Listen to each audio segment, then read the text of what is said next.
Greetings, everyone, and welcome to a Hey, it's the humans calling, pretend we're not home edition of Monster Party. Monster Party. Monster Party. Monster Party. Monster Party. I am from Monster Party. Take me to your leader. Yes. Who is the leader? It's really a communal thing, right? We're all equals, really, in the way that we lead this thing, right? Are we really? No, that's not true. Anyway, Who are you, sir? I am the leader, Matt Weinhold. I am SHAWN SHERIDAN. I'm Larry STROTHE. And I'm James GONIS. Is that to let everyone know you're having fun? Yeah, I always have a good time. Most of the time. Well, most of the time, yes. Hopefully that's going to happen tonight, because I think we have a pretty fun topic, and we certainly have a fun guest. Oh, gosh. And so for this topic, we are going to do something that we've touched on these type of films in the past. Sure. But this is the first time, I think, where we really centered on what I think is hopefully something that's going to happen to us as a planet very soon. And the topic for tonight is First Contacts. Dun, dun, dun. First Contacts. First Contacts. We're talking first alien to human contacts. That's In right. movies, TV, maybe if you've got something else in a record, if you have one that's notable, go, sure. That's fine. A radio show. But yeah, we're going to talk about first contacts, and one in particular that I'm sure we all have some opinions about. But we needed a special guest for this episode. And for this episode, our guest actually reached out to us after seeing the film Hail Mary, or the Hail Mary, Project Hail Mary, I guess it's called. Yeah. Project Yes. Hail Mary. Project Hail Mary. Because she wanted to give us a piece of her mind about this.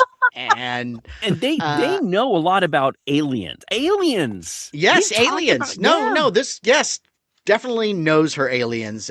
She's a longtime friend of mine and of Monster Parties, as well as an immensely talented comedian, actor, producer, and director. She's worked on such iconic programs as The Ellen DeGeneres Show, Chelsea Lately, Wanda at Large, and the classic industrial film The V-Files. Please welcome back Sue Murphy. Sue Murphy! Sue Murphy. Welcome. Thank you, Matt. I'm glad you remember the V-Files. It was a very important part of both your and mine professional career. Yes, Stepping yeah. stones.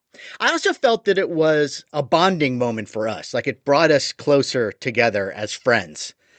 Well, for Because one reason, I was in a wig and we were in suits on a very hot day in a culvert in Fremont, California. this is true. Taping what is supposed to be like the X-Files. Right. Yes. Okay. Yeah. And so it was industrial films, and I was Scully, and And I it was Mulder. super hot. But I have a picture of us, and we are sitting in trash. We're just sitting on Yeah. the side of a freeway. As they That's would. what the scene was out Yeah. in the sun. But I'll I get thought, that picture up. I'll send it to you guys. no, I've got some sure. pictures I think that you gave me, and then one of these days I have to show that to these guys, because I think that they would really appreciate Yeah, it I'd and get a love to kick see out of it. Because you know what? I thought we did a pretty good job. Like, I think our We- impressions were pretty damn good. We did a good job. I have a very, very specific memory of one of the shots where we were supposed to be going into a dark room that was a boardroom, right? Right. Because it's industrial. It's for some Yes, company. right. I don't remember. So Right. we're going in the dark room, and they've given us flashlights. And they said, put flashlights all around, so it would look cool. Yeah. But Yeah. basically, it looks like we had no idea how to handle a flashlight. Because if someone's walking in a room with a flashlight, you don't go, is that the ceiling? Is that the floor? Right. Right. I Yeah. don't know where I'm looking. And it made me laugh.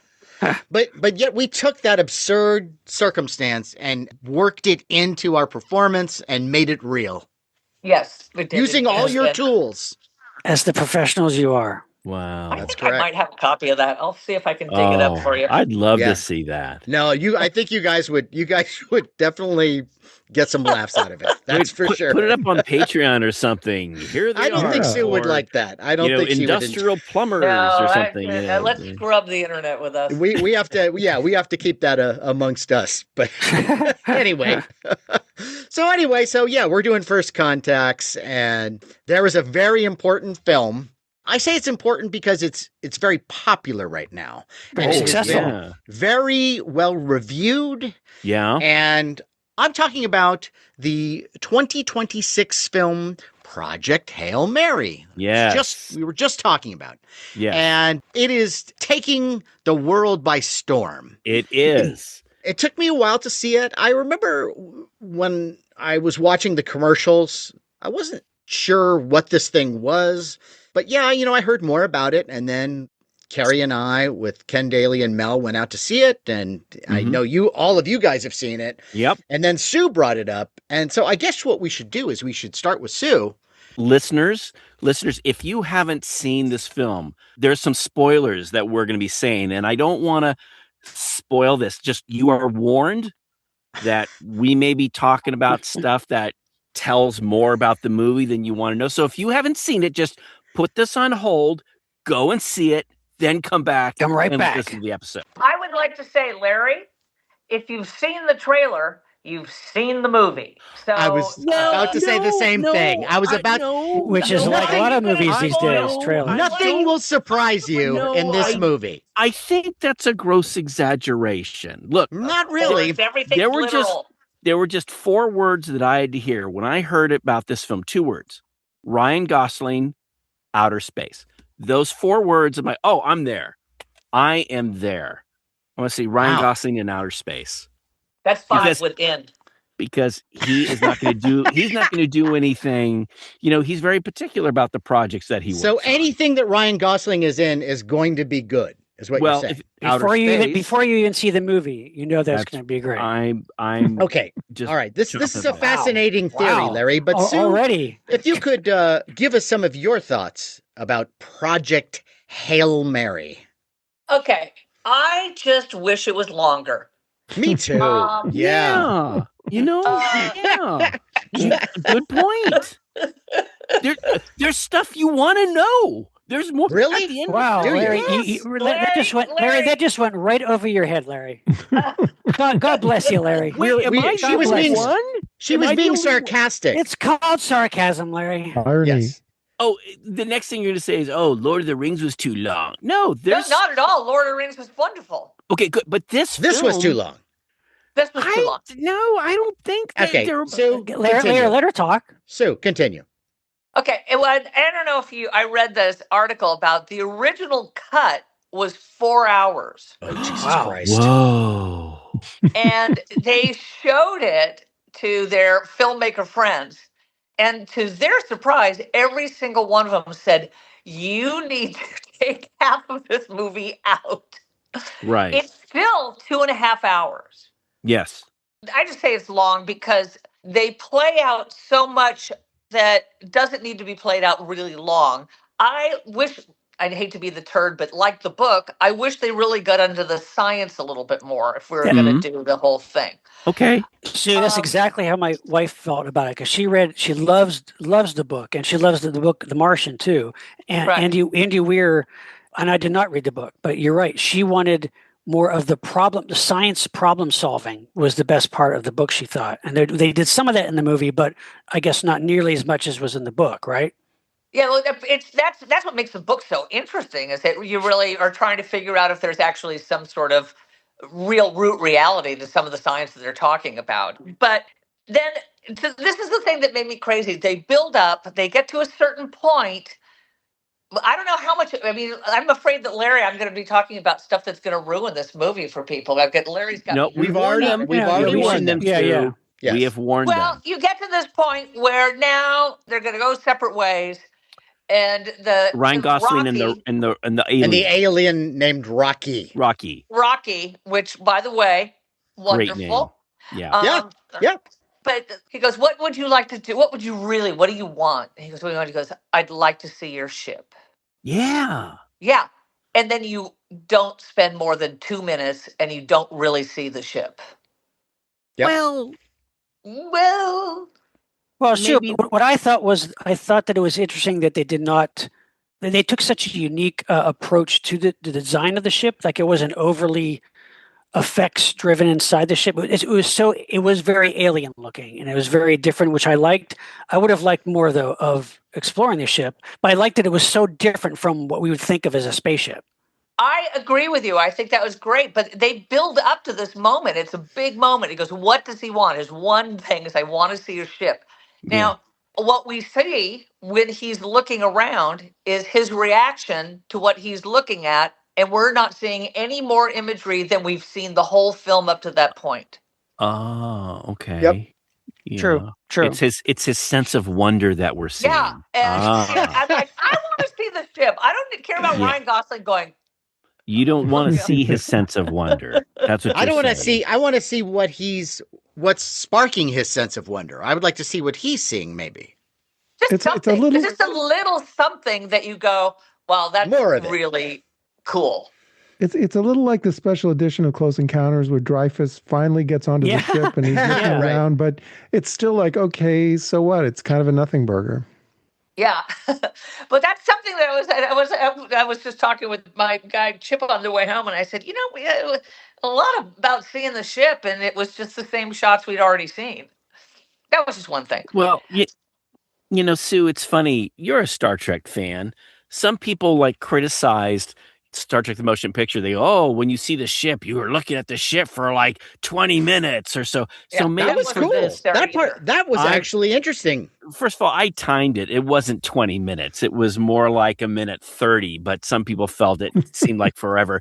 But maybe that was their thing. Maybe the idea was to show Ryan Gosling's just reaction and just amazement. And what are you going to do? Are you going to show the blinky lights and things, or maybe the character's reaction to seeing all this fascinating I'm stuff? just saying, okay, yeah, Okay. that's obviously what it was. I can see his reaction, but I could also see something on the ship. But that's one of many issues. One of the things that I had a problem with was for 45 minutes, I guess I'm supposed to be in love with the quirky, funny nature of Ryan Gosling's character. And and how he makes everybody laugh, and he's like, and I was just annoyed at this guy. And then, okay, once he's on the ship and he's by himself and he's working some of that stuff out, I start to warm to him a little bit more. But one thing I have to say about this film is that I've seen a lot of movies. Nothing in this movie is a surprise whatsoever. It is like AI wrote it. It has E.T. in it. It's like a buddy picture. And then the alien, that's another thing too. The alien, I would have liked an alien who was actually alien. I read a review where someone said, this is less an alien and more like a Swedish exchange student. Like he's getting all the words wrong, and fist my bump is this lame joke. I like and I know you do, and most people do, and I know I'm in the minority. And look, if you like this movie, if folks like this movie and it makes them feel good, I understand. I think why people like it, because they want something uplifting in this horrible time. And so, but I've seen a lot of movies, and I just nothing surprised me. And I like the alien. I like the alien. I thought the alien was in terms great. of tropes, they did the whole thing, which happens in every single one of the things. When the people come out of the coma, they have this weird interaction with the onboard computer. What's 1 + 1? Yes, yeah, What's right. 2 + 2? I mean, how many times you've seen that? What's Of this? course, yeah. But Sue, that's a standard thing. I mean, you think that's the problem. Why don't they throw that out? No, but that's something I do something expect to different. see. No, I expect to see why that. no? It's very logical what they did. You know what it is? It's a trope. You're exactly right. It's a trope, and it's one trope.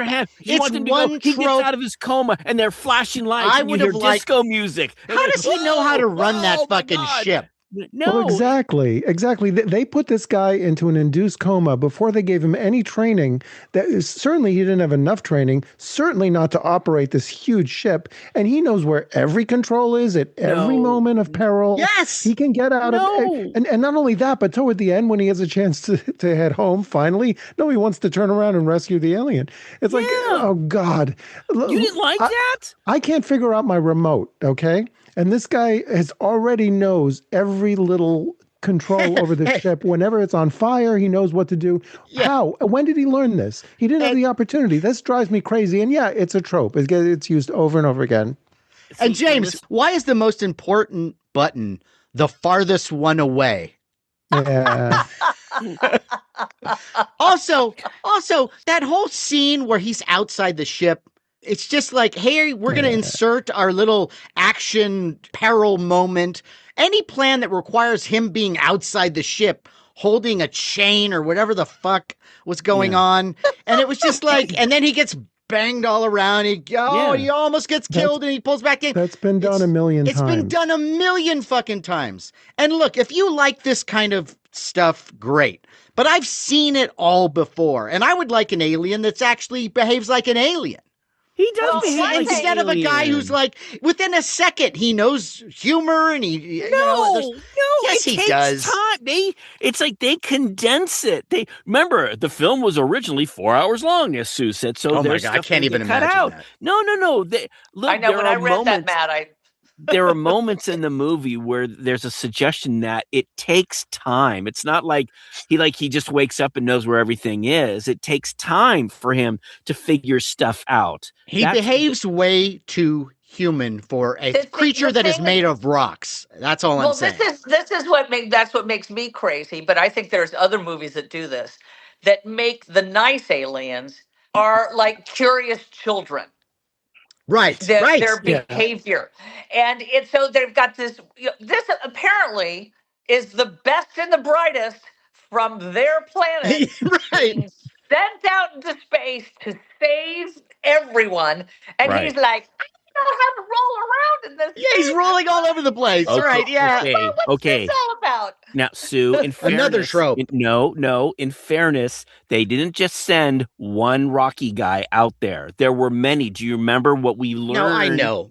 No, you're throwing that away. You are misleading people. What happened? But he's one of the best and brightest. He's not one of the best and brightest. He's not one of the best and brightest. Is that what you're saying? No, he is one of them. But they had many other guys. They had many other rock creatures. So he was the most immature one, is what you're saying? No, Matt. That's what you're saying. I have a point here. Is that like Artemis 2? You have the 4 scientists, and then you send a special needs child just to see how they work in space. Yeah, he's the guy in the old movies who's like from the Bronx. He always has this trusty guy. Come on, baby. Yeah. Boy, what a crazy taxi this thing is.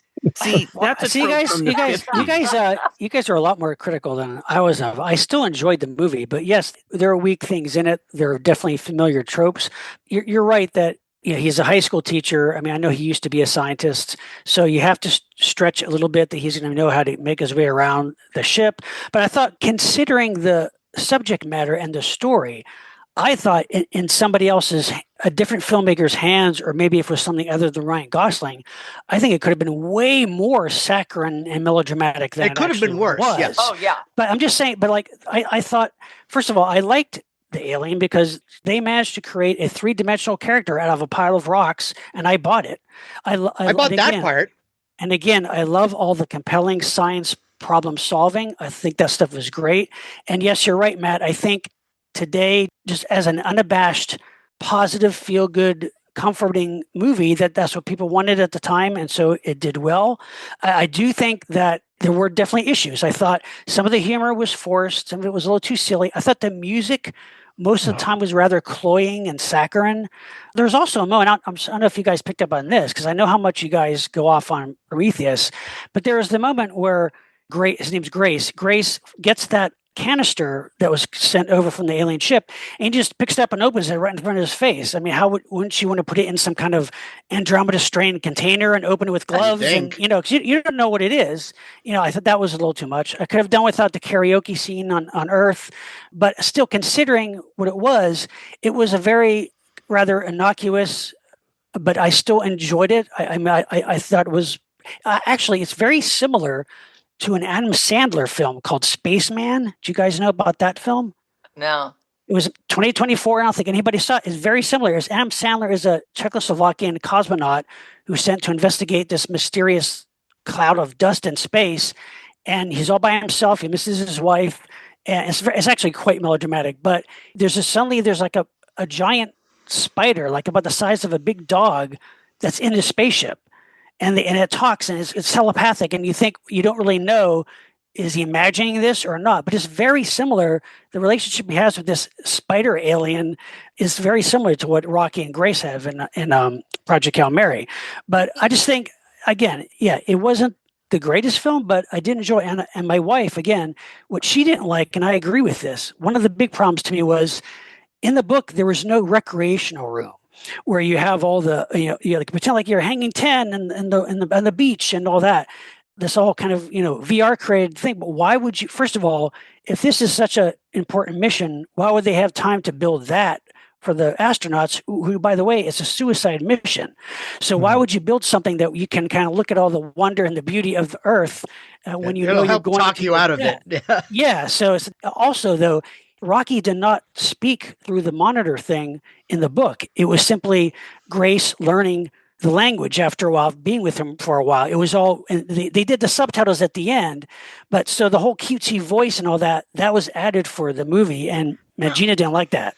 I didn't hate this movie. I think it's a romp, and it relies on the charisma of Ryan Gosling. I thought he was fine, to be honest. Exponentially. Yeah. And he's a very charismatic, and it's, as I said to Chip, I go, it's good you got someone to stare at that you go, well, look at that human being. That is a fine example of a human being. There you go. So when it was slow, you just go sit back and go, look how pretty he is. I get that. I get that. That's part of what makes the thing. And the movie is sort of, because the alien is kind of goofy and funny, but he seems like a 10-year-old. And it's like, oh, he's annoying his big brother on the spaceship. I can't get him to shut up. All that stuff. It's very cutesy. I just wish that it had something more. A little more meat on its bones. Yeah. You wish they didn't cut out those 2 hours, is what you're saying. No, I have those 2 hours, Larry, and I'm going to come over to your house and play them over and over and over again. But all right, but I didn't hate the movie. I think my wife hates the movie. She really does not care for it at all. Neither do I. Neither do I. Now, when I say I don't hate it, I do like all the performances. And I liked Rocky mainly for the special effects. So there are some saving graces. Mm-hmm. But would I ever watch it again? Never. Nothing surprised me. It was just like a computer spat out this script. The main premise of it, the sci-fi premise of the astrophage, all that's fine. I loved all that. That's like a premise from a Star Trek The Next Generation episode. But that's the book.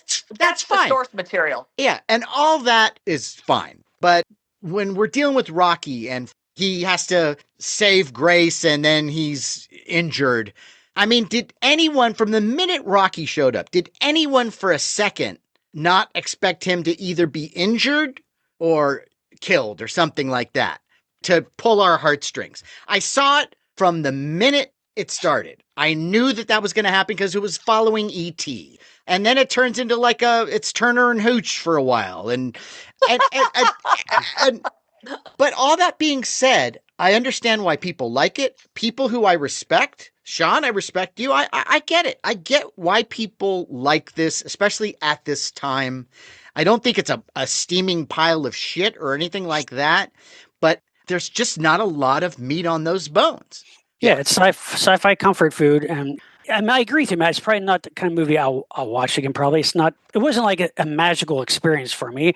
But I have to admit, I didn't I didn't hate it. It didn't like horribly not hate. annoy me. Yeah, there was some But it impressive did stuff annoy in me. it.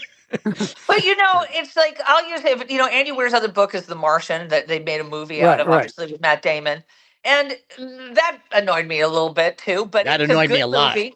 Yeah. But I mean, at least they dealt with the science a lot more, and Yeah. I mean, they really played into, and obviously, I guess that's a little bit more believable because we are actually trying to explore Mars and all that sort of stuff, meaning that things that happen and you go, well, maybe that is scientifically somehow something could happen like that.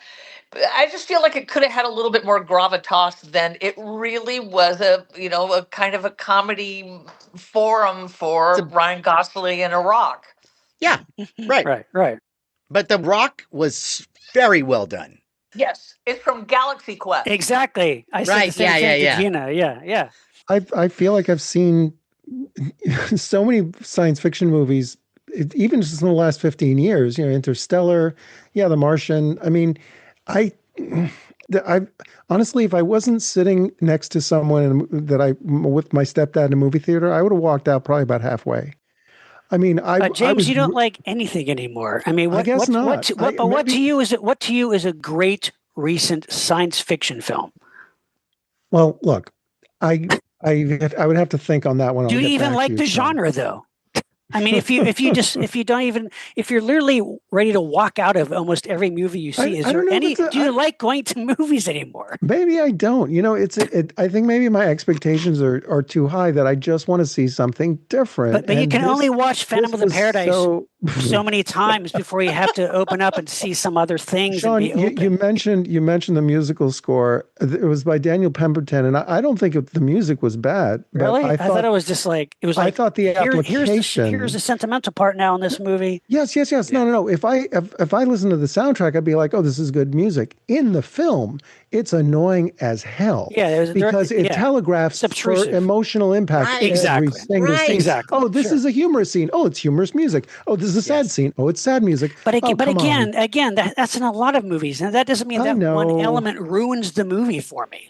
It does if I see it too many times. See, that's the thing, is it like I've seen all this before. And again, it was handled well. Look, considering who they were making this for, I think they did a great job. Obviously, I'm in the minority. Most people love this movie. And again, people who I respect. I respect Larry.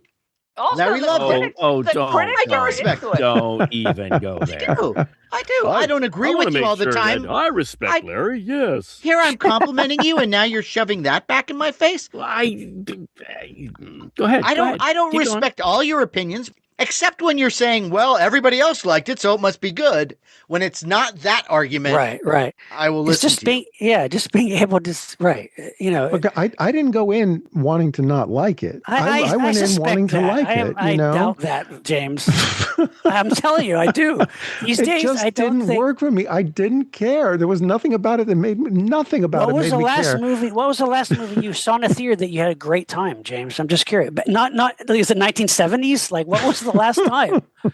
Okay, I enjoyed James Gunn's Superman. I enjoyed that. Okay, good. I agree. That was good. But I will say this to back up what Larry said earlier is it's great to be in a movie theater on a huge screen. It's great. And part of the enjoyment is coming out and talking to people and going, oh, okay, well, that's weird. Why did that not work? Right. And like when you're like driving along and all of a sudden you go, wait a minute, there was no atmosphere in that part. You know what I mean? Or something just working the problem. And like I say, I'll watch Ryan Gosling. He's very entertaining. But it's not bad. I think there's a lot of other. I think it's interesting how the whole sort of first contact idea is, he was sent out there to save the sun. He was not sent out there to make contact. Right. That was an unexpected thing. Right. And that got played really sort of lightweight in a way. Well, but also, I guess you have to accept it. But actually, now that you mention it, Sue, I did think when he first sees the alien ship, it was a rather subdued reaction. Like, you know what I mean? Like, holy fuck, it's an alien ship. You know what I mean? Like, I thought that was a little almost glossed over a little bit. It felt like, he did try to run away, and do this and all that sort of stuff. But it was very quickly came to doing DAP. You know what I mean? Yeah. Right. Right. Yeah. You're But talking to a rock. you know what's really interesting though? We saw in the theater before that movie, we saw a trailer for the new Spielberg sci-fi movie called Disclosure Day. Yeah. You know, talking about trailers. For once, it was a trailer that like you're kind of like wondering, wonder what that's about. What is like, this what's about? Like Yeah. it actually didn't spell out the whole fucking plot of the movie. Ironically, Project Hail Mary is kind of a very Spielbergy retro kind of feel good movie. Yes, And this yeah. new Spielberg movie looks like maybe it's kind of a dark and edgy thing, which is kind of cool. Who knows if it is? But Yeah, it was the only trailer before that movie that we saw that looked interesting. Like we saw the He-Man Masters of the Universe trailer.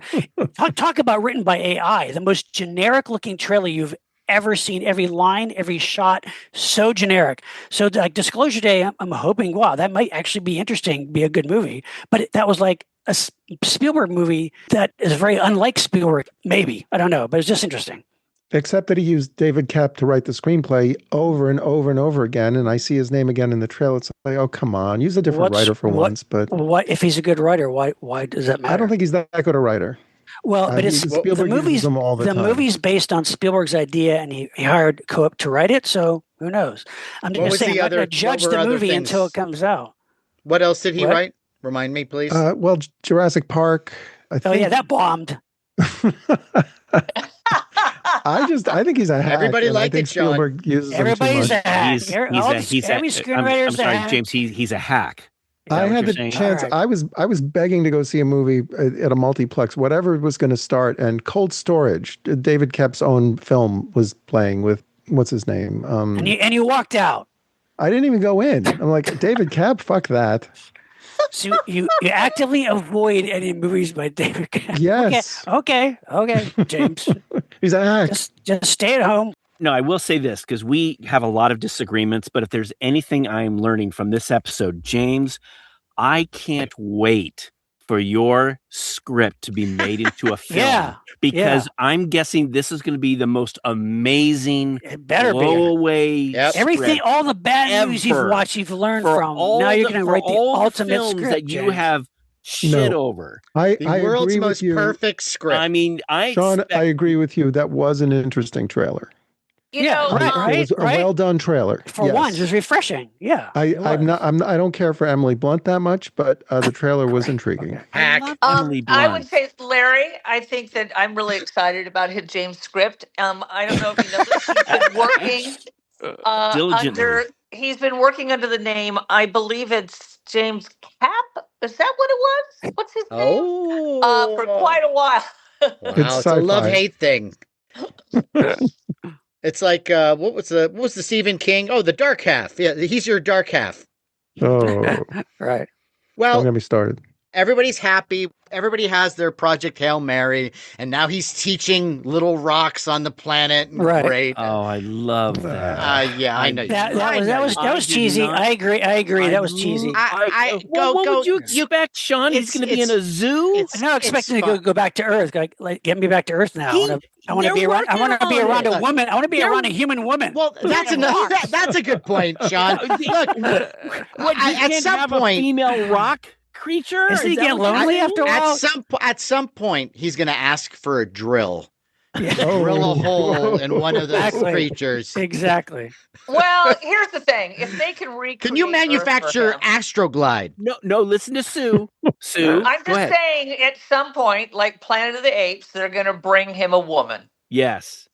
Oh yeah, right. Yeah, okay. Maybe and we made it out of metal, and no, like that Twilight Zone episode. You know, the Twilight Zone episode. Lonely. You know, right. I will say one thing. Corey. I think there's a woman in Hail Mary who is, I think, is one of the best actresses working. Like, I don't think anyone would really disagree.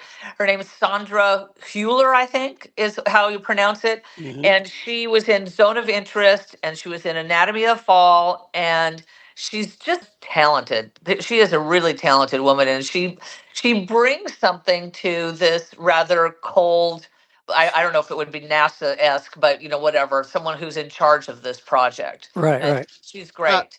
One particular scene that I did like, which I thought was interesting, is how they didn't somehow do a romance between the two. She's all business. Very cold. But you know, she's got a job to do. Yeah. And I love the fact that like I'm not going to go. I don't want to go. And they're like, fuck it, you're going.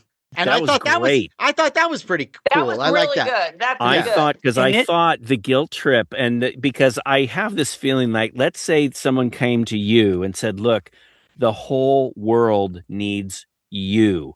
I mean, when this was happening, I thought to myself, if they were saying that to me, I would go, because I want to help the greater good for mankind. You know, my life is, I want to help out mankind. And his reaction was not what I expected. And that was a real tense moment when he goes, I can't do this. I don't want to go. It's very human. And it was very, very scary. It's like, well, look, you're going. And the other thing we need to remember is, Matt is as human as the Rock. yeah, Pick one.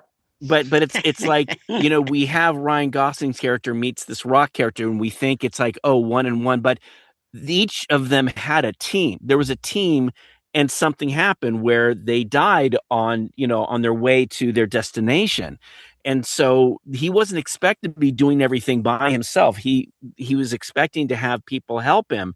And so you had these really courageous astronauts, believing in this cause. The classic 1950 Destination Moon. The guy from Brooklyn, he doesn't want to go. And they said, look, we can't go unless you go with us. We need that. And he goes, all right, I'll twiddle the knobs for you. We'll give you a carton of cigarettes. But so it's like Ryan Gosling, a character that goes, no, I am not going. And you actually have people have to inject him. Yeah, I like that. Put him out. I did. That's supposedly her character in the book is much even more badass and tough, I believe, too. The only problem with that, though, is that once he wakes up and he remembers, I'd be a little worried about him. he might be a little pissed off and maybe not the easiest person to work with, but that's another movie. Right. I don't really understand his character arc. I know that, I'm the fly in the ointment here, but if he refused to go on the mission because he was somehow being selfish, and then his acts of kindness toward Rocky kind of redeems him, well, I didn't see too much trace of his selfishness going in. He seemed to be a pretty conscientious school teacher. He cared about the kids he was teaching. I don't know how his character developed between the beginning and the end. If you're going to die, though? You have a, huh? If you're going to die, though? Well, yeah, I think he just didn't want to die. In space. Yeah, but as far as making sense narratively, screenwriting 101, and okay, maybe it doesn't need to be screenwriting 101, but okay, here's the logic issue.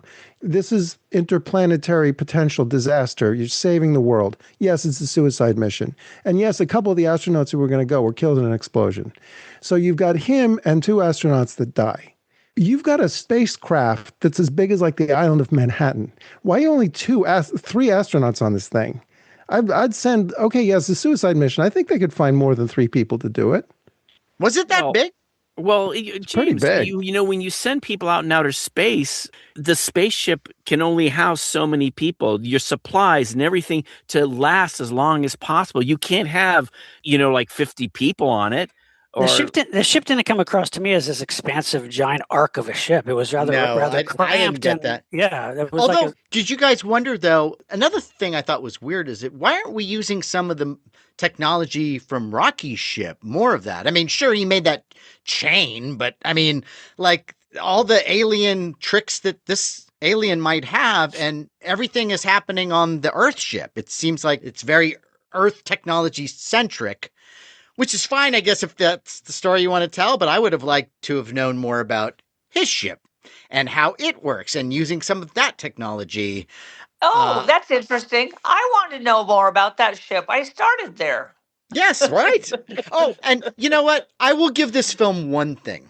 At least Rocky wasn't played by The Rock. I'm out. Which is surprising, actually. He's in everything. I'm sure they talked to his people. The thing also is, though, it took him 11 years to get there, right? Mm-hmm. To Yes. where this is going on. Yes. And the premise starts with Earth will be frozen solid and gone in 30 years, right? Right. That's where you start. Or on its way out at 30 years. And that is if all the countries and all the powers that be actually cooperate. Because within 15 years, half the population is going to be starving to death. This could be because there'll chaos. no crops, Right. all that sort of stuff. So when they cut back to the Earth, that is 11, maybe 12, maybe 13 years later. They're already, the Earth is effed. So when he makes the decision of I'm not going home, it's like, I wouldn't head back. It's going to take you 4 years to get there. I'm doing the math. Half the population is dead, and it's a frozen orb in the sky. Yeah, maybe I'll go with you. Yeah. Yeah, Maybe the I've got- rock planet's not so bad. Right. I've got a private island. Yeah, well, I mean, Right. because it's like, I can't believe he didn't decide to go home. Well, there's nothing there. That's a good point. Yeah. And that space that he's in at the end is really nice. You know, it has the fog. Oh, I it's like very and nice. he likes fog. Except I like it don't that. got no ladies. Don't got no ladies there. Yeah. But You'll have to Sue, adapt. the rock You know. creatures, the rock creatures are very intelligent creatures. I think over a matter of time, they could figure out how to create some kind of a squishy thing that can be into, they can Bring make in the into squishy like thing. animatronic. A lot of failed projects first.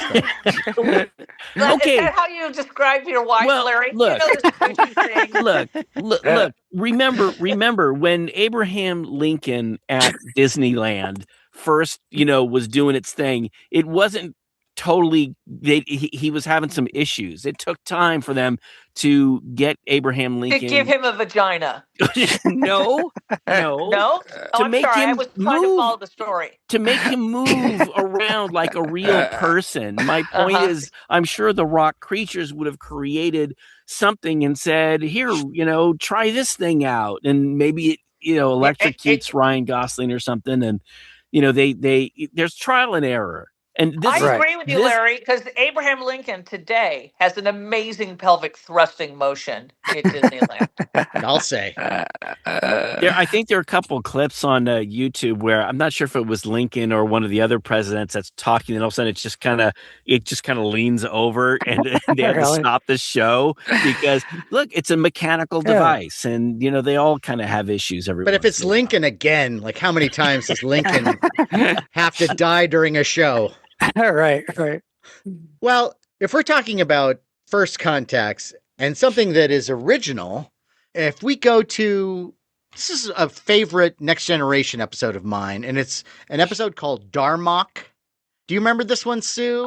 Where Picard is on this planet with the captain of another ship, and they're trying to communicate with each other, and he can't figure out how to communicate.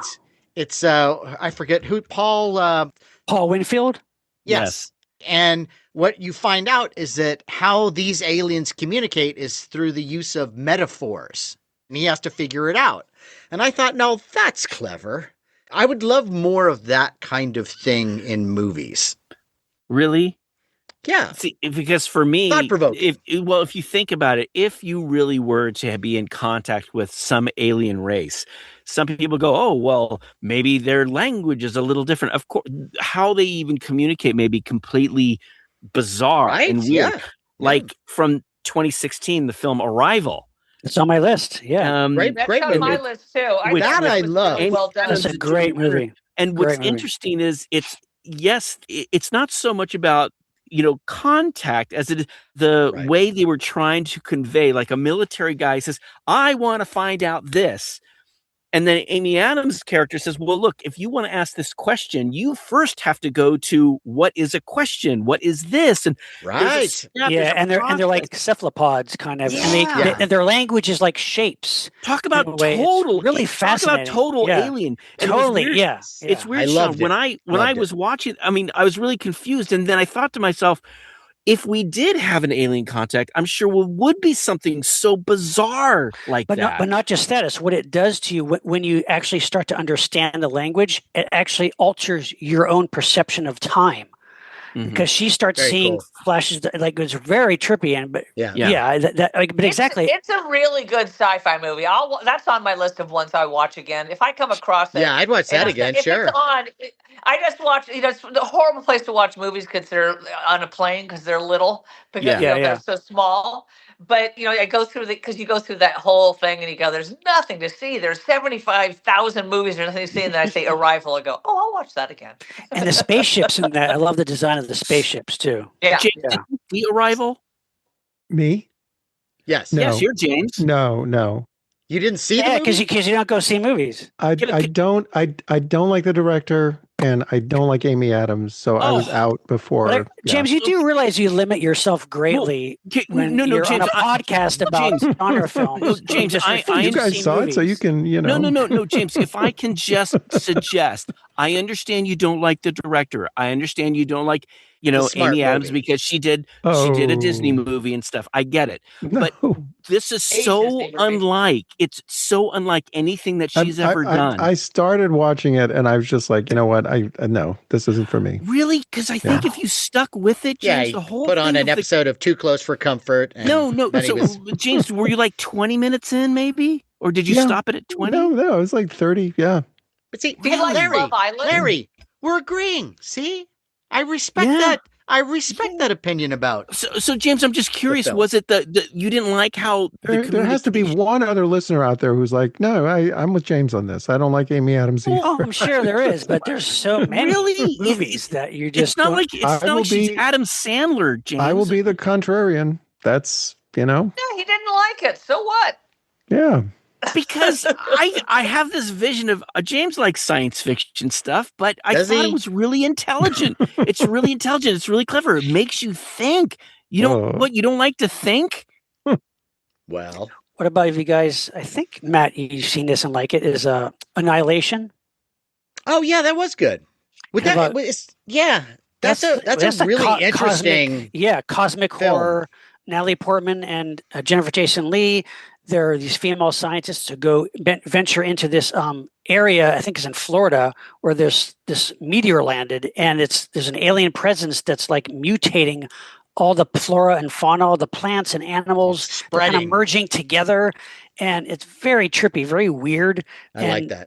I think Natalie Portman's character, her husband went first into the area and disappeared, and he comes back all strange, and that's a really cool one too, because it's like First Contact, but it's like you don't even know what the aliens are up to or why they're doing it, but it's really cool or surreal. But Sean, you lost me when you said female scientist. But anyway, are the aliens friendly in that movie? Well, no, they have an agenda, which I don't want to spoil it if you haven't seen the film. But it's I for some reason thought I misunderstood. I thought we were talking about things where aliens were friendly. When you meet a friendly First Contact. No, it could be First Contact. Could go good or bad. Yeah. Oh, okay. Yeah. I mean, Invasion of the Body Snatchers. Yeah, sure. That's First Contact, and you don't know that you're being contacted until it's way too late. Right. You know what contact film that I was a little irritated with, and James, maybe you're going to be on my page here, and that's from 1997, the film Contact, directed by Robert Zemeckis with Jodie Foster. Yeah. And I agree. the thing is, the thing about it, I know that Carl Sagan had a lot to do with it. I think there was this book, and I read the book. Didn't it have to do with like all the political ramifications, everything around the idea of this contact? And I wanted to get to the science to it. But when you get to the end, when you think there's going to be this contact where you see the alien and have some kind of a moment, it so fell flat for me. It's anticlimactic. Matt, was it like that? How was the book though? How the book I thought was dull as well. Really? Okay. Yeah. Well, but isn't it the way it's presented in the movie is that the alien is more of a psychological entity as opposed to a physical being? Well, the way non-corporeal. It comes into her brain and it has she experiences. Yeah. She experiences this time that happens in a split second of the drop of that thing. So there's no real physical alien because it's all. Which is kind of an interesting idea in and of itself. Yeah. And also because it's Sagan, you do have a lot of the science versus religion themes, which I think I like that stuff. No, that's neat. I like that too. But Sue, I felt cheated. Also, he's not a great writer, a fiction writer. Do you remember, Sue? Remember back the advertising campaign for the film 2010? The advertising campaign was the year we make contact. So again, I expected we're going to see the aliens, who made the monolith and stuff. And the content is like a digital image of letters. And it's like, no, I want to see the alien. I want to have that moment where, you meet alien, hi alien, and the alien says hello, or, blah, blah, blah, blah, blah, back But to you. Larry, you don't see the aliens in 2001 either. But the advertising campaign isn't the year we make contact. I was lied to, Sean. Can you make contact without seeing them? Is my okay question. But also, I understand why that's what you would want it to see and all that sort of stuff. It's just that film is much more about what would happen in the societies and the way the Earth and humans are today if something like this was actually going to happen.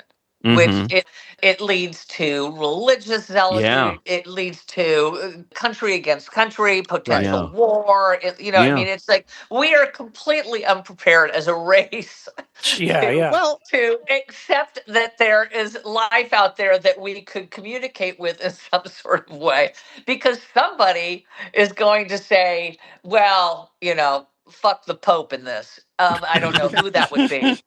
Right. I'm the Pope. Yeah. There's another episode of The Next Generation I think is really good called First Contact. And the Enterprise is following this race that is getting close to that point where they actually reach out and tell them, hey, there's a Federation. That we exist? That we exist. Mm-hmm. And before they get to that point, you've got Commander Riker, who has disguised himself as one of these aliens. And he gets injured and brought to the hospital where they realize that he's not from their world. So all of that leads to this point where Picard decides, well, we've got to take one of the smarter people on the planet and reveal ourselves to her. And what they come away with is they finally realize that this society is not ready for this yet. Right. No. It's just too early, and that it would Prime directive. Yeah. And so they work it out. So it's like a Roswell type thing where, a lot of people reported that this happened, but there's no way to really substantiate it. And so it just becomes like this urban legend. Yeah. I just thought it was a very interesting episode and really hit it on the head of how our own society would react. Yeah. Day of the Earth Stood Still is another one like that too. Well, yeah, 1953 specifically, you had 3 classic films that all looked at alien contact in different ways. Day of the Earth Stood Still and It Came from Outer Space. Both were cases where we kind of fucked things up. The aliens coming to visit us, they didn't mean to harm us. They were trying to invade, but we fucked things up. But also that same year, you have War of the Worlds, which of course is the exact opposite of that. Like they're nasty aliens. They want nothing but to destroy us all. Well, Escape from the Planet of the Apes.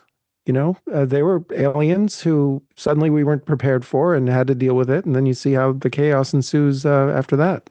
True. Although they're not technically aliens.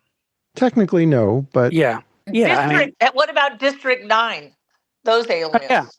Yeah. They're not prepared for it because they look like shrimp.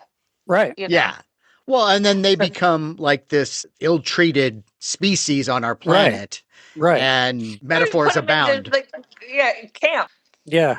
Also The Man Who Fell to Earth, David Bowie's character, he just succumbs to all the vices and problems of Earth. He just becomes like a loser because he's on Earth. He just can't help but be influenced by us.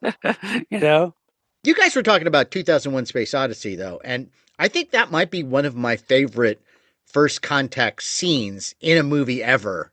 And it's a perfect example of showing a species of life that does not in any way understand what they're meeting. And that would that would be that Dawn of Man scene, where all of a sudden this tribe of primates wake up and there's the monolith. Yeah. Yeah. And that image alone is just so beautiful. These ape men running all around it and then finally touching it and getting whatever they're getting from the monolith. But to me, that is what really sparks my imagination, the idea of that you're going to be presented with something that you have absolutely no frame of reference for, given everything that you know about reality in our world.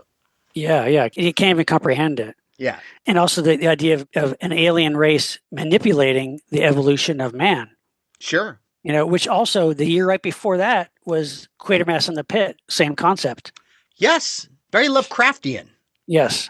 You know, Close Encounters of the Third Kind, I think, were the most gracious and generous aliens that you could possibly do because they accepted Richard Dreyfuss, who was a renowned asshole. Who was Right. True. a famous asshole, and they brought him on. They really embraced him, and I think that makes they're better man than I. He was their Well, example of the human race. Well, Richard Dreyfuss. you think about it, Sue. He's a flawed character. He's curious. I'm not And he- talking about the character. I'm talking about the actor, Larry. Yeah. Oh well, The one thing he doesn't like on a spaceship is he doesn't like the panties hanging on the rod. but But see, that's a good question. But do those aliens wear panties? I didn't see any. Ooh, now you're They were talking. naked. Now I'm the back. special. That's the special edition where you get to see the panties. But Close Encounters was really a great example of like the first like Loved benign aliens. They're gonna help us. You know, it was kind of a groundbreaking film in that. Wait, are they helping us? Are they really? Well, I mean, but they're they're benign. like exchange of exchanging ideas, but they're kind of willing dicks. to work with us, though. Well, They're taking our kids, and they're not the greatest people. But see, I'm telling you, you watch that movie again, though. Watch it if you haven't seen it in a long time. There is an edginess to that movie. That the whole opening, the whole building up to what's going on, and the conspiracies.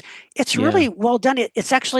It's less of the kind of cloying, kind of Spielberg-y feel that came kind of later. I mean, yes, you have it in that movie, but it's a kind of a good thriller at times. Yeah. It's quite good. I mean, if you think about it, Sean, also at the time there were no emails. You know, there was no necessarily a personal. Yeah, the time was made, right? You know, right. The time that it was made. That is really exciting to me. You know? And the effects still hold up. I think. Very I think well. Those aliens are gorgeous. James, And the you like ships are Close great. Encounters, right, James?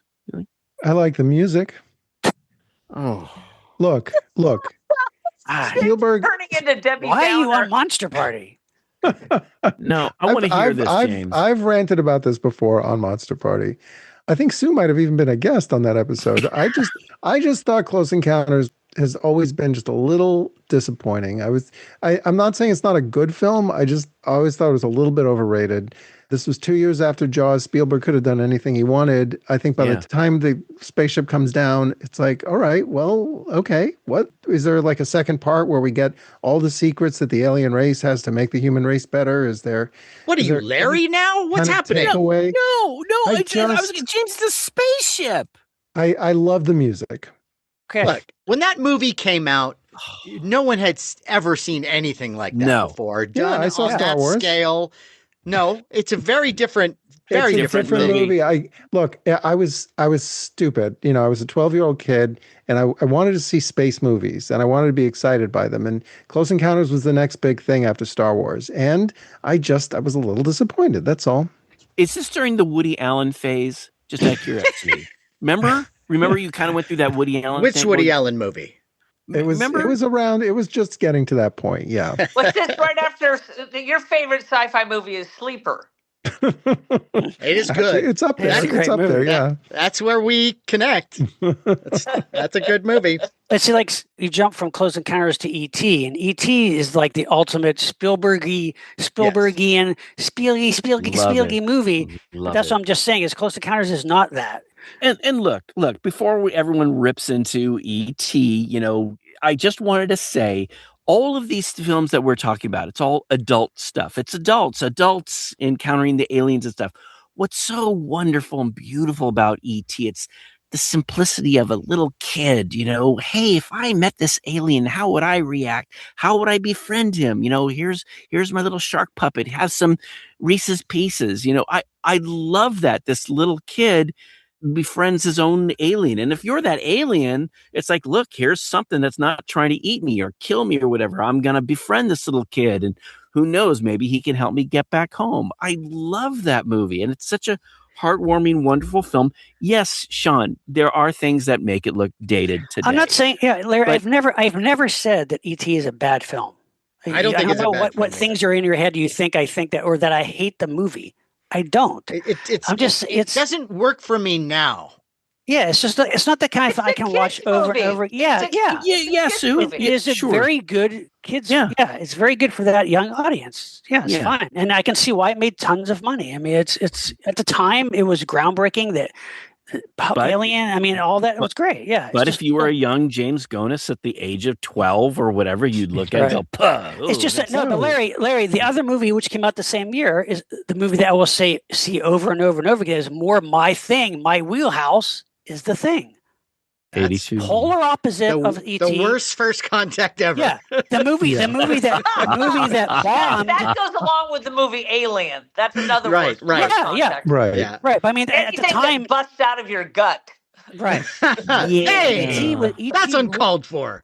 E.T. ruled the world at that moment. He That's why. did. That's why the thing bombed. It wasn't until later people realized how grave a movie it was. But Can I ask you a question, Sean? Do you think that, because I remember, I think we talked about this on another show, but I remember seeing the advertisement or the trailer, and For The Thing? trailer, yes, and the trailer was not a good trailer because I thought it was intriguing. 'cause- well, there was stuff that they were showing stuff that like they weren't actually showing the thing, and I Well, get yeah, that's that, why. but, That's what trailers used to be like. That's why I like them. You watch and go, "Whoa, what's that?" but there and then wasn't you enough, know- Sean, to make people want to go. Look, No, Sean, I saw it the day it opened. I was so I excited. think I did too.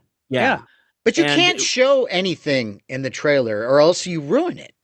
Yeah. Look, I don't know. The I think you aliens? can- The- yeah, the- well, the- You don't want to see it. I you thought could it was show, like, great. if you there's that shot where There's the a really. the- It's almost subliminal flashes. Of it. Yeah, that's the only Yeah. way you can do it. Yeah, which In my sadly they don't do anymore about anything. I mean, now it's like, Yeah, now like, it's- like Sue says, you just see you see the trailer. Oh, I've seen that movie now. Yeah, it's done. That's pretty 99% of the time. That's what it is. Now, James, did you like The Thing? I like The Thing very much, and I like E.T. very much as well. Oh, well, there yeah. you go. Oh, Okay. wow. All right. Especially the last time I saw E.T., it made me realize how much it was about. I mean, it was an alien. It was kind of substituting for if a kid has a pet, and the kid extends love to the pet, Right. and will do anything to keep the pet alive and to rescue it. And Sure. that, to me, gave it a lot more relevance in watching it later as an adult than when I saw it. But when it was first run, I mean, I was emotionally bowled over by it. Yeah, Yeah, me I too. sure was too. Yeah, Yeah. I was. Besides seeing it in an audience, you know, you didn't know what was going to happen. Right. It was new. Yes. Sure, absolutely. So, Absolutely. contrary to popular belief, James Gonis does have a heart. Yeah, that ET is I wouldn't go that actually far. about single motherhood and what's happened when kids are not really properly raised. There's another way to You're look not at it. wrong Yep. there. You know, The that poor worst mom mother is ever. a single. Well, look, a single mom. She's got 3 kids. Oh, Larry, they just Sue. listen to a joke. You don't have to argue jokes. Yeah, Larry, my Sorry. God. We're Oh, look, I've pissed her off. She's leaving. Yeah. 'Cause Oh. you keep trying I'm to so- talk her out of punchlines. You know, I was wondering when would that time come when I made a guest get pissed off enough that they have to walk out of the room. Well, it was bound to happen, and I'm glad that we did it. It means we have that power. What'd you do? We have the power to make you walk out of the room. Oh no, I'm sitting here and I got hungry, so Oh, damn it. Damn it. Well, here's another first contact film from the 80s that has not, I don't think, aged well, but I enjoyed it at the time, and that was Cocoon from 1986. I like What I- Cocoon. Really? So I'll tell you Cocoon what you like, but other movies you don't. I look, if I saw it now, I would think it was cheesy, but here's how I like it to remember it. Because it's about ostensibly the Fountain of Youth. It's these aliens who, they plant these pods in a swimming pool in a rest home, and then they have regenerative properties. So all these senior citizens who go swimming in this pool, suddenly they have the Vim and vigor. vim and vigor Yeah. of a teenager. I like the fact that the Fountain of Youth in legend was supposed to have actually been in Florida, in that part of Florida, and that they introduced that in that environment, and that you had senior citizens and some of these actors, again, Wilford Brimley from The Thing and Jack Gilford. And yeah, even though it doesn't age well now because you got the breakdancing, I did appreciate it at the time for some of those simpler pleasures. And then the sequel is completely unnecessary. Yeah, I never saw the sequel. I mean, I agree with you that the concept of Cocoon is great. and to have an ensemble cast of older actors, I think that's great. But talk about saccharine and schmaltzy. Yeah. I mean, that's the Mhm. problem. It's like, you're right, James. That does not age well to me. Not that it's like a badly made movie, but it's so Ron Howard, right? Yep. Yeah, Mhm. it's like, okay, it's Ron Howard's going to do Spielberg times 10, and it was too much. Like that's one I can't watch again.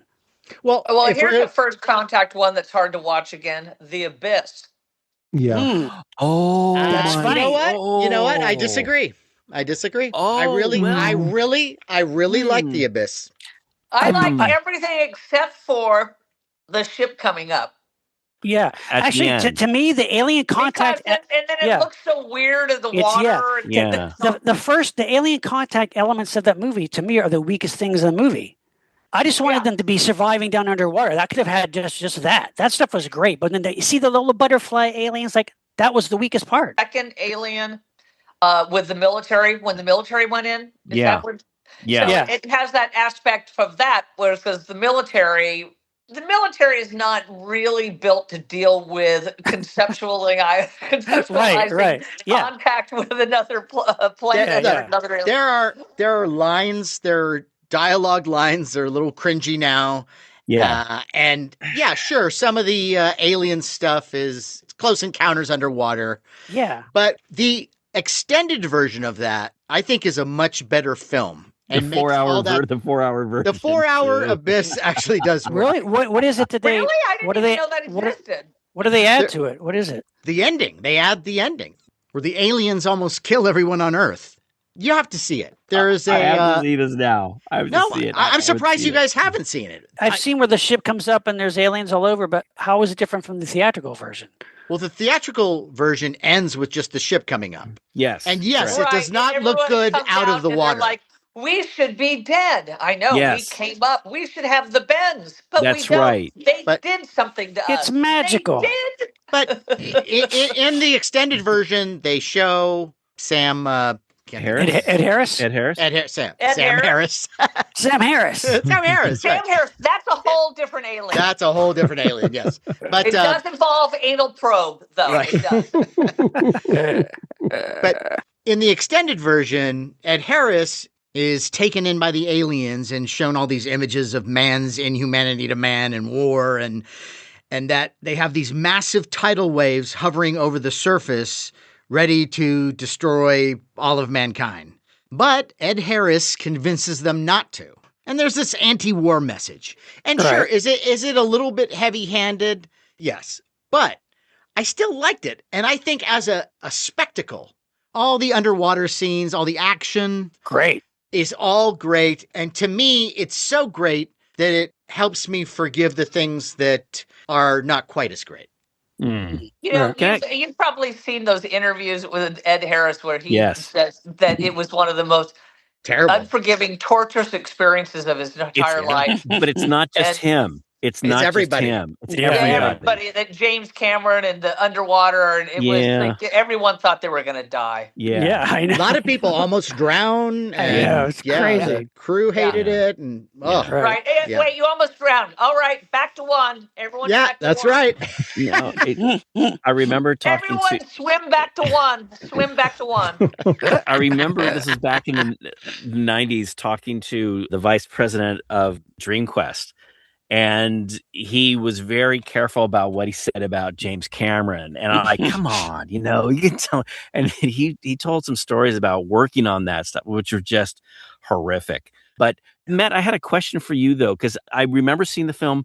You say the aliens, weren't they creatures that lived under the sea? They weren't actually aliens? Like aliens from another planet? I thought they had always lived I can't on our remember. planet. I honestly don't remember.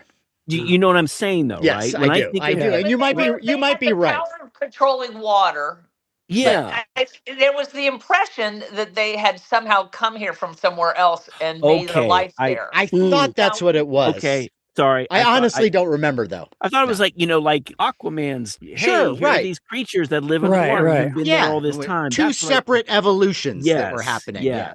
yes. You know But what? You know what would be a really forward thinking is to have a movie where the military is very positively reacting to an alien. Because Yeah. every single time we mentioned the abyss, you mentioned, whatever the last one that James Cameron did, Avatar, all the military just never gets it. It's true.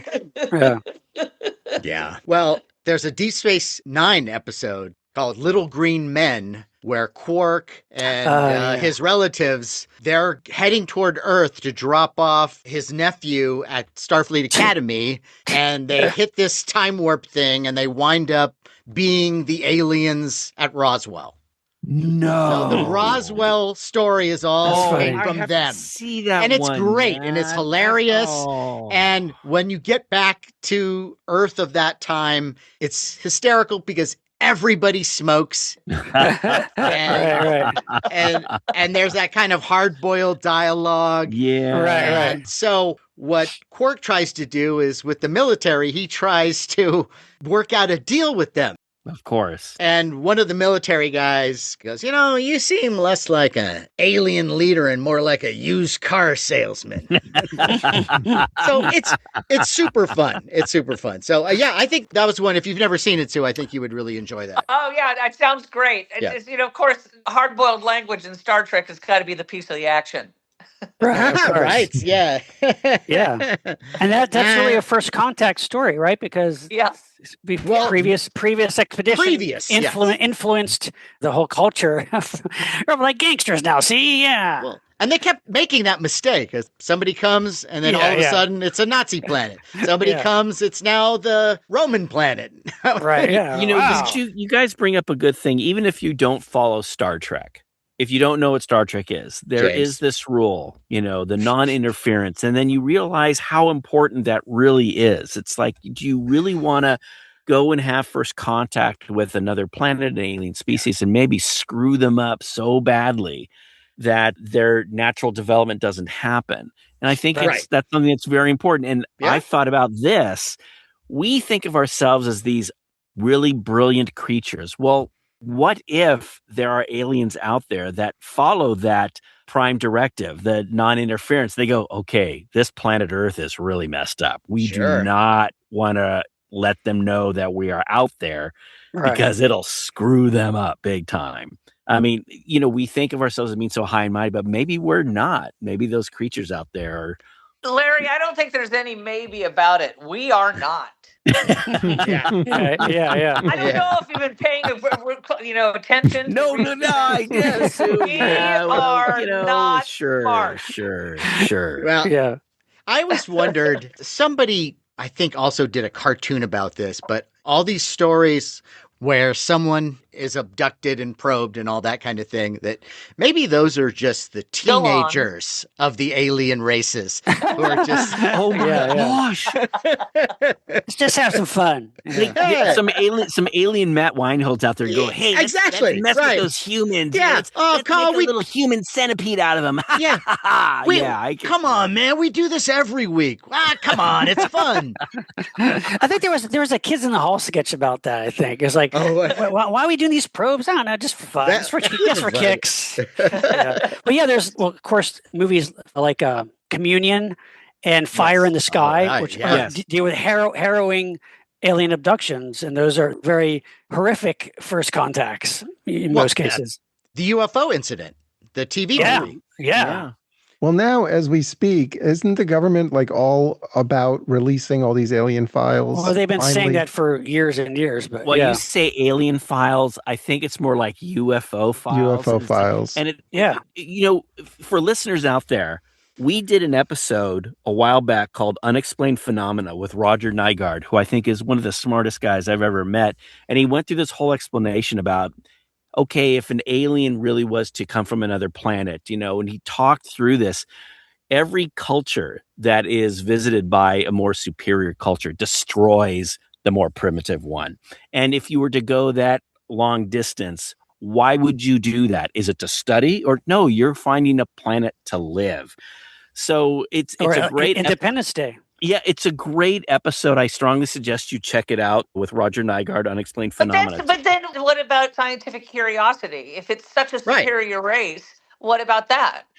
So if you listen to Roger, if you think about it, so the closest planet that you would have alien life, if they were to travel at the speed of light, how long would it take them to get there? So Sue, what you're saying is they go, oh, there's planet Earth. It's got some life on it. We're going to spend thousands of years in our spaceship heading there just so we can study these little primitive creatures. But Larry, but you're living under the fantasy that thousands of years means anything in a lifetime of an alien life form, or that they're moving at the speed of light. There's so many things that we don't understand. They could be bending space. They could be using interdimensional travel. You don't know. Okay. Or they have the same rationale as we do.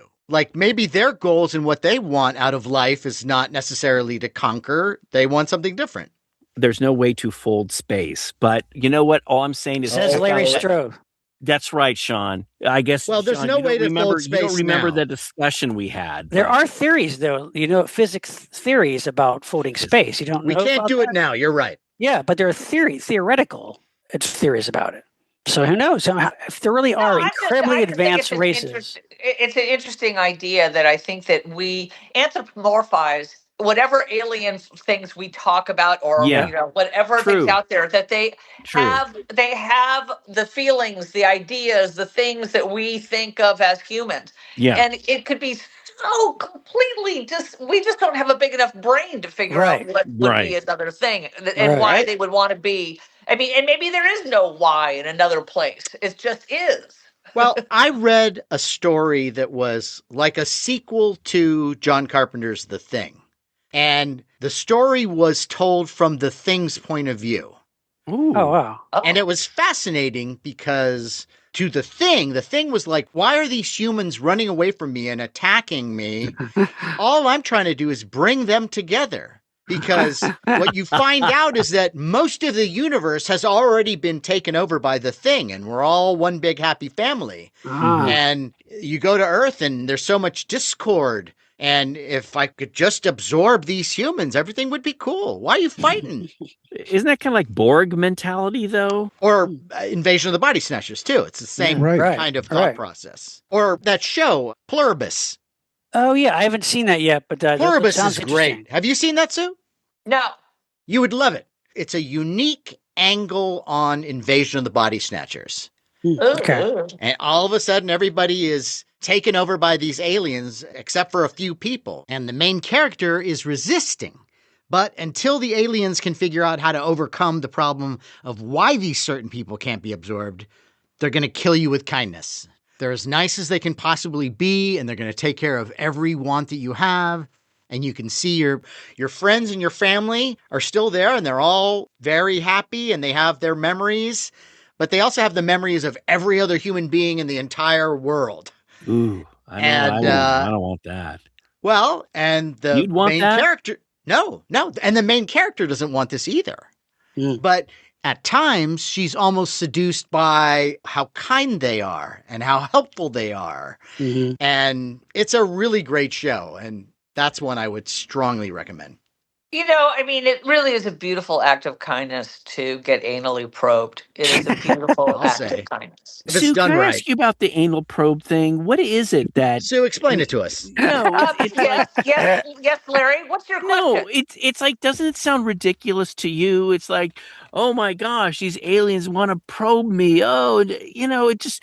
I would think that when humans are analyzing creatures, don't they like put them out? And then do their study or something. They're teenagers. Come on. I've never been able to understand the whole anal probe thing. Well, I don't know, Larry, but thank you can't for directing scan that question you. to me. Thank you for I'll take it from here, Larry. Thank you for directing that to me. As a knowledgeable, I'm not as knowledgeable as some of your other guests, but certainly I can cover this. Please, no. I need to know this as well. I'm waiting.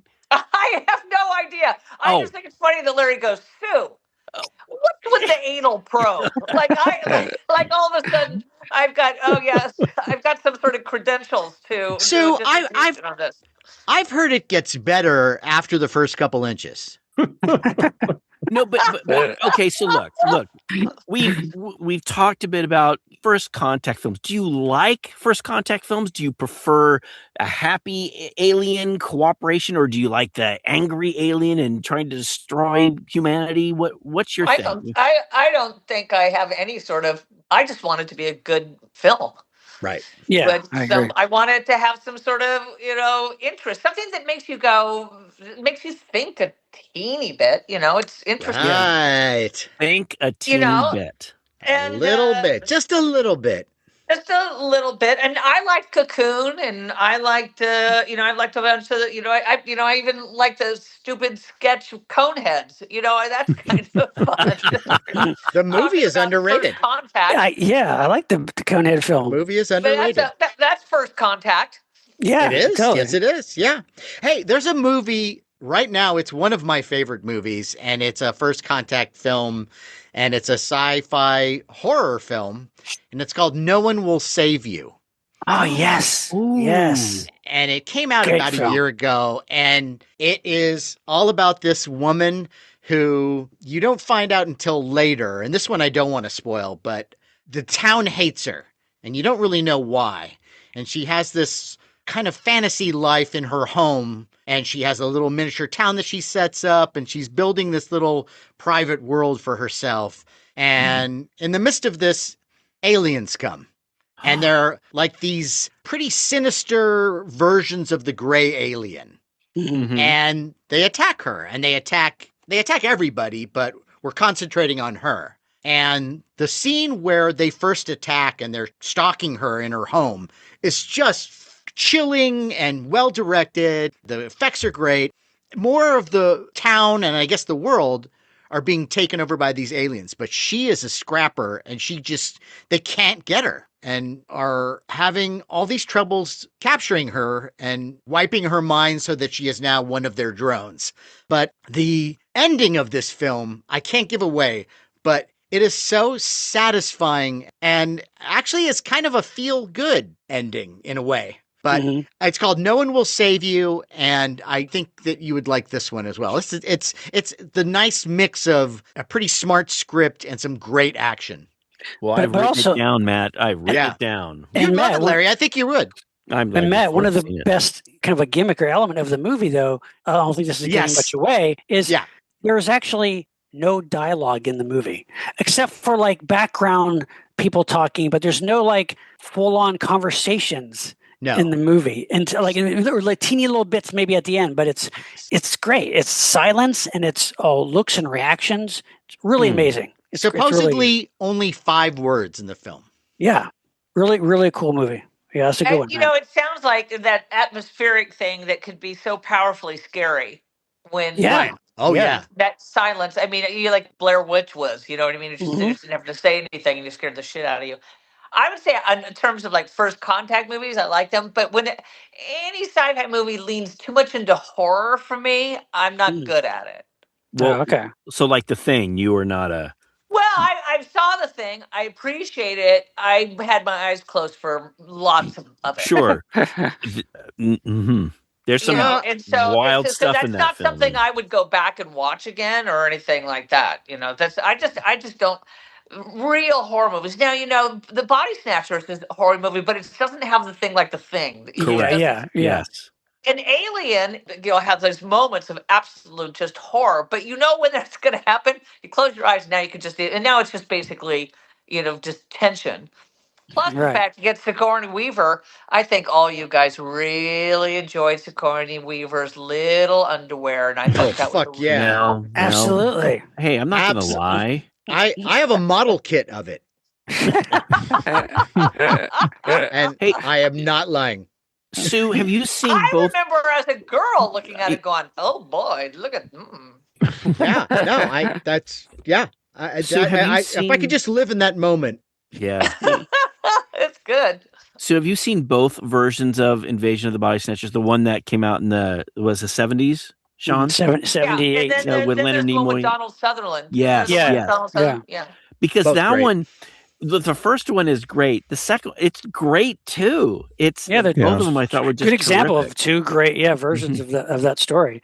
I also say, like how Sue was saying about aliens, they look at us, we're kind of violent as a species.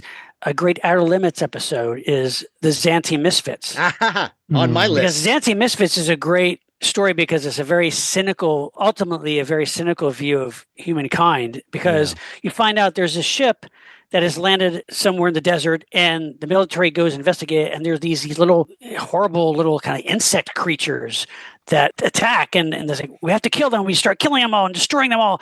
And you find out, well, yeah, that's why the people running their planet sent them there, because those little Xanthi guys are actually like criminals, the bad eggs of their planet. Yeah. But the alien species where they come from, they don't believe in violence. They can't kill, but they know Earth really well. They send them to Earth. Right. They'll get rid of them in a second. And they're exactly right. We do exactly what they think we're going to do. That is destroy, destroy, destroy. Have you ever thought about this? I always thought of, yes, I know that part of the story, but then I want to hear the other side where it's like, so Earth goes to Xanthi, and then you have those little ant creatures like drinking their tea and coffee. Yeah, they're, hey, come on over. They're philosophical and very intelligent, exactly. But you're looking at it, you're like so repulsed because they look like ant creatures, with their funky little faces. It's like if we had like some guy wanted to get rid of, like, throw them into that pit of snakes. They'll get rid of them because they just know that we're gonna do exactly what they expect. What's the name of that?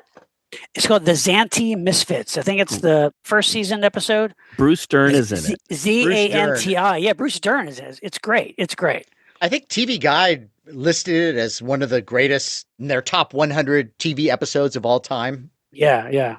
Creepy looking aliens. Yeah. It's like a bug with a human face on it. Yeah, he's not more unsettling than that. It's surprisingly effective. Yeah. You know which other one from the 80s has actually aged better? John Carpenter's Starman from 1984. On my list too. I was just going to bring it up, James. It adds another dimension because Karen Allen's was it husband or boyfriend is killed. Her Jeff Bridges. Right. Yeah. And then an alien takes over his body and comes back into her home. So she's got to deal with this. For one thing, it's this whole series of emotions because she's in grief now. There's this appearance of her husband, but it's an alien. And there's also a lot of comedy in it because he's a total fish out of water. She's got to teach him everything. Yeah. And it does pay off on all the emotional elements that it introduces. And Karen Allen and Jeff Bridges, they're both marvelous in it. Absolutely. I think he was even nominated for an Oscar. That could easily have gone bad. That movie. Yeah. Yeah. Playing the awkward, I don't know what to do with my body. I wear the hat wrong. I'm sitting weird. You're right. It could turn into Mork. That is such a fine line, and he pulled it off. Yeah. That could have gone bad in just a blink Maybe of his an eye. greatest role. Maybe Jeff Bridges. But it's not just Jeff Bridges. It's an example of what could be a very cloying, kind of like manipulative story in the hands of a director who knows how to pull back. Carpenter did The Thing, so he had that dark, edgy streak to him, but he could also do a kind of a feel-good, nice movie, but not overdo it. And Karen Allen. I realized that was a John Carpenter movie. Yeah. Mm-hmm. And Karen Allen is marvelous in it too. Is she? And she's talk about just adorable, like girl next door, beautiful. Yes. Yeah. That's and charming. Animal House. Animal House. Right, Yeah. That's right. Yeah. That's right. A different kind of first contact film. Right. Well, a similar film, but 2020 South African film, and it's called Fried Berry. And I've heard of that. Fried Berry. It's about this drug addict loser guy whose body is taken over by an alien, who then goes on this crazy joyride through South Africa, and and he's living amongst the dregs of society, and now with this alien, the alien is getting to experience all these different flavors of the earth that it might not normally experience through a proper first contact scenario. And it's funny and it's clever and it's super fun. Yeah. 2020. I'm looking at the images from it, and the lead looks like he's fried berry. He Yeah, yeah. really looks like Yep. he's got some issues. Matt, it sounds a bit like The Hidden. Yeah, the hidden, yeah. hidden I like, because the hidden is basically like parasites that take over humans. That all the parasites want to do is like drink and rock and roll and, Right. and kill people and rob banks and speed around cars. That's all they want to do. You know, That's an underrated film too. absolutely, that's a fun one. It's a hidden gem. It is a hidden gem. It is. We should unhide it. Yeah. What about Enemy Mine? You get to watch Lou Gossett have a baby. Yeah. Yeah. Now, as I was thinking about this film, and as a first contact, is it a first contact? Is this the first time they ever? Well, no, because it's during a war between our Earth and an alien planet. Correct. Oh, I thought it was the first. I don't No. know. I Well, frankly, I don't know it very well. I just remember the. Sure. Well, Yeah. Sue, if it Lou teaches us, Gossett's good though. if it teaches us anything, it's like when you get to Work know together. someone, when you try to, even though you come from opposite sides of the street, Right. if you get together and are forced to work together, perhaps there is some hope for us all, Right. Kind of like Mac and Me. Mac and Me is a great first contact movie. Think about it. I didn't It's think you were gonna bring magical. that up, man. It's I magical. didn't think You get to go to Sue, McDonald's. Do you know the film Mac and Me, Sue? No, but I like what he's saying. Oh, are you not familiar with Mac and Me? Mac and Me is the ultimate. Oh yeah. That's that weird little cartoony character with Yeah. the ultimate ET ripoff. Oh, yeah. The longest McDonald's commercial you'll ever see. Yes. Yeah. And Coke and others. Yeah, it's a product placement treasure trove. I think of all the films that we've mentioned on this show tonight, perhaps that's the one that listeners can avoid. I don't think you necessarily need. So some people here may have actually sat through the whole film in a theater, back when it came out. But I'm not suggesting that people do that now. There are many other. I'd rather suggest you guys go see Project Hail Mary. I think you'll have a much more enjoyable time. Although the 4-hour Mac and Me really does fill in a lot of. Yes. You mean the Cronenberg Mac and Me? Oh, I'd like to see that. Okay, how about as a first contact movie, Matt? I know you're a fan of this one. Signs. Shyamalan. That's the first contact movie. You're right. Sean, look, I'm your not collar gonna... on, Father. Well, there were some nice moments in the film. Here we go. No, the credits. Larry, just be honest with yourself Yes. and with us. Yes. Do you think Signs is a good movie? Yes or no? Please just say yes or no. I think it's okay. I think Okay, all right. Okay. All right. But you don't love it. I do not love it. You do not love it. Okay. And for me, M. Night Shyamalan, to me, it's like for each film that he does, it's like I detest more and more. Right, they get for worse each and worse, film. right. To the point like now The where Village? Yeah. I was so angry at The think we're Village. all on the same- Not a first contact film. It doesn't really belong, but it's that's for our M. Night Shyamalan episode. Well, what always makes sense about the aliens in Signs is that the only thing that kills them is water. So we can go to a planet that's 90% water. I know, right? Doesn't it seem odd? It It doesn't make odd. any. And the way they kill the aliens, they have to go right up to them. Like it didn't even make any sense. Like nothing in that movie makes sense. Yeah. And it's the most melodramatic movie ever. All you have to do to thwart them is like trap them in a pantry.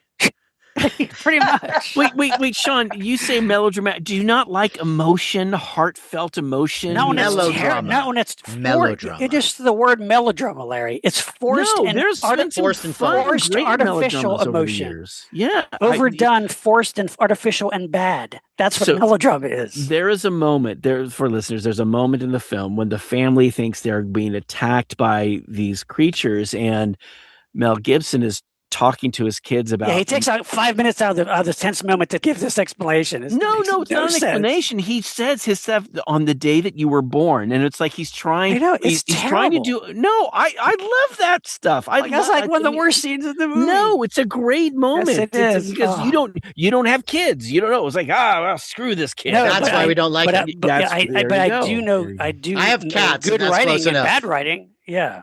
I thought that was he was explaining it to cats, Matt. Would you feel better about that? James, maybe. James, did you see Signs? I did. And not a fan. Not a fan. There you go. There he is. Okay, yeah. There we go. Something that James doesn't like. Something we can all agree on. Well, there is that one moment where you see the flash of what the alien, where they're like watching the news. Yeah, that was good. That was chilling. That's the best scene in the movie. The best scene in the movie is that teeny jump scare. Absolutely agree. Yep. And then the other thing is one of my really favorite actresses, Cherry Jones, is in it. She plays the cop who's going to talk to him because his wife has been smashed in two. Oh yeah, she's like cut in half, but she's still having a conversation with them. Yeah. But she plays the cop, and I wouldn't watch the movie to see it. She has a small part, but that woman's a great actress. Right, yeah. That scene is almost like from a Warner Brothers cartoon. So it's like Monty Python. Like she's been turned into an accordion, and she's still talking. It's just a flesh wound. It's terrible. It's like, should we back this car up? No. She's being held together by the car. Yeah, of course she is. Of course she is.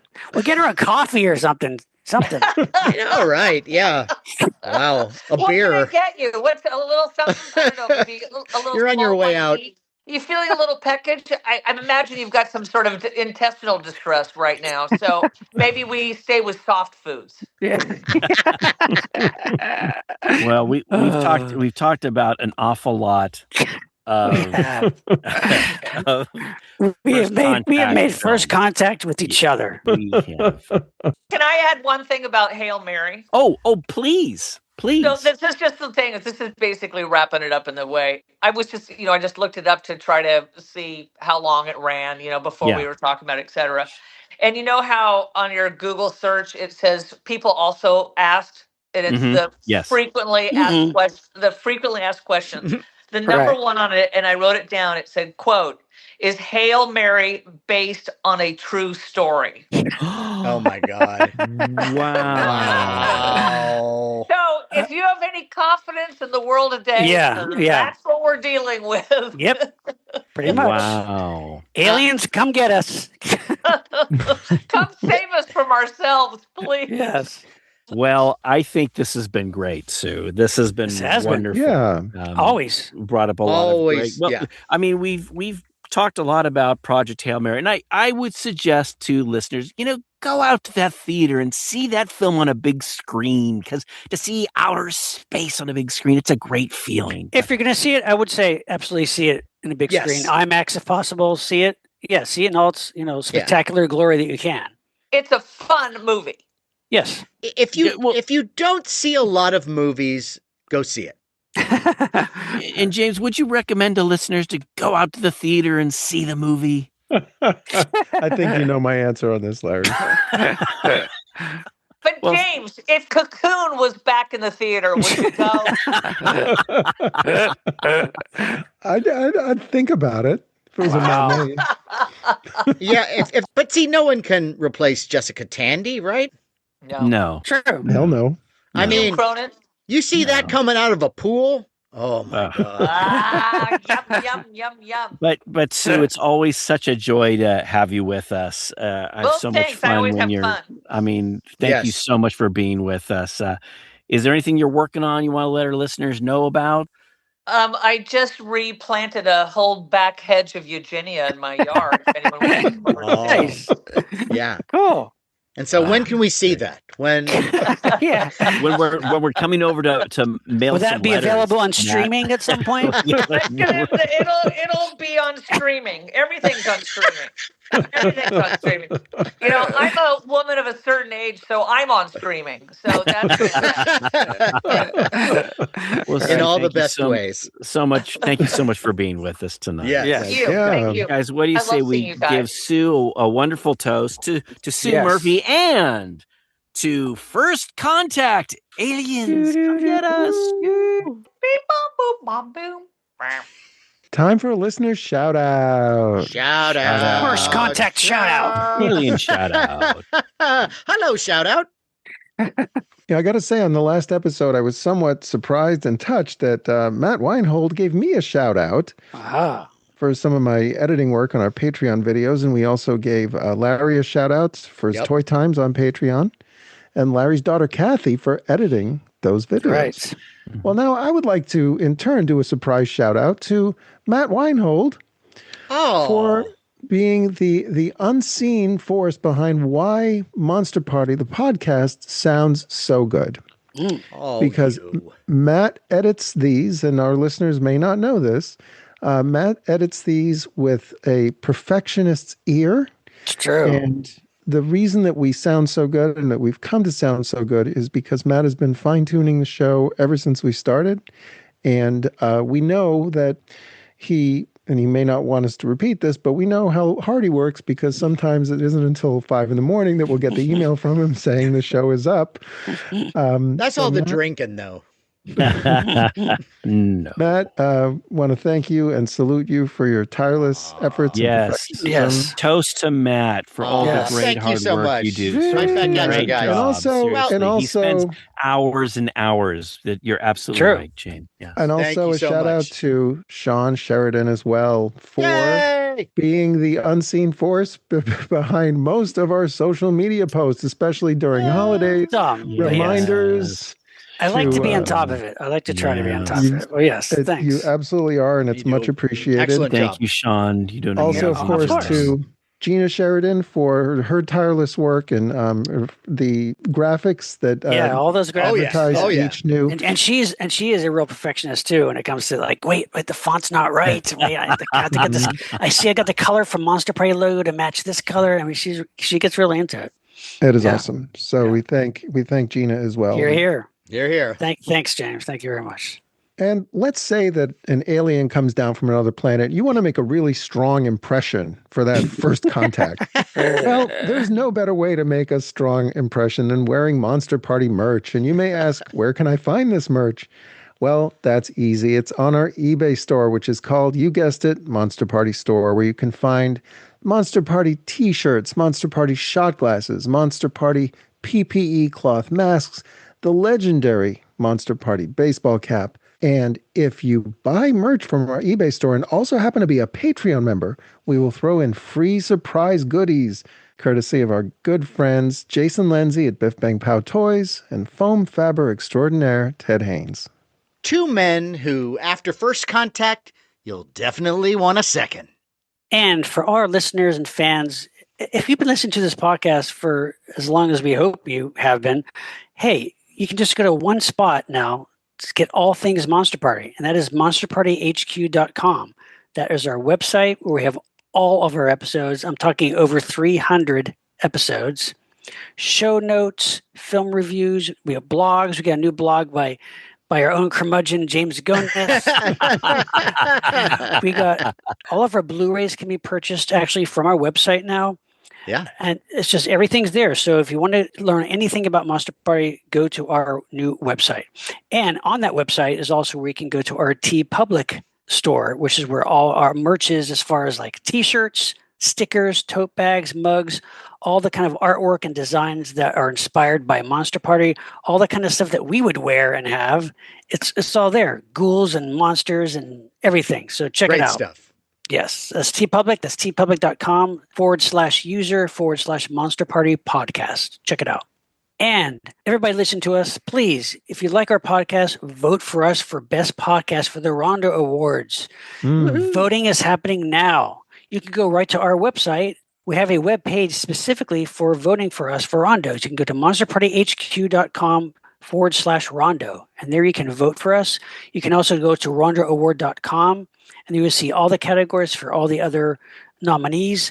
But please vote for us for Best Podcast. We have been nominated now for several years, and we're quite honored, but we would love to really bring home the award this year.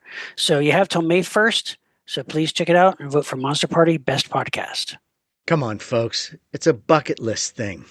So, we mentioned this Patreon, and guys, we just had Sue Murphy back on the show talking aliens. I mean, come on, it's always a high point when that happens. So you can't expect me to remember what this Patreon thing is all about. Can you please refresh my memory?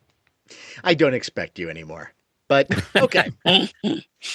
Well, in the opposite way that the astrophage sucks the light and energy out of a sun, Patreon replenishes the depleted light and energy of your existence by giving you exclusive access to Monster Party bonus content. We're talking treasures like our exclusive audio episodes, our special shows like Monster Party Masterpieces, Monster Party on the Road, our popular Toy Time series, and my new off-the-cuff talk show, Blah Blah Blah with Matt Weinhold. We also have our behind-the-scenes convention footage, our legendary Japan trip video diary, and vintage horror and sci-fi fiction edited by our resident Lyscarian, John Bordeaux, and more. Well, that sounds wonderful, Matt, but I got to tell you, I'm planning to pay a hypnotherapist to convince me that Project Hail Mary was a good movie, so I don't know if I can afford this bounty. How much does it cost? So, for the price you would pay Shawn Sheridan for one of his custom Rocky figures made out of rocks from his yard and plastic googly eyes, you could become a Monster Party patron. And that price is $5. $5 a month. What? Wow. I mean, speaking of action figures, you can't get a limited edition Jessica Tandy cocoon action figure for that price.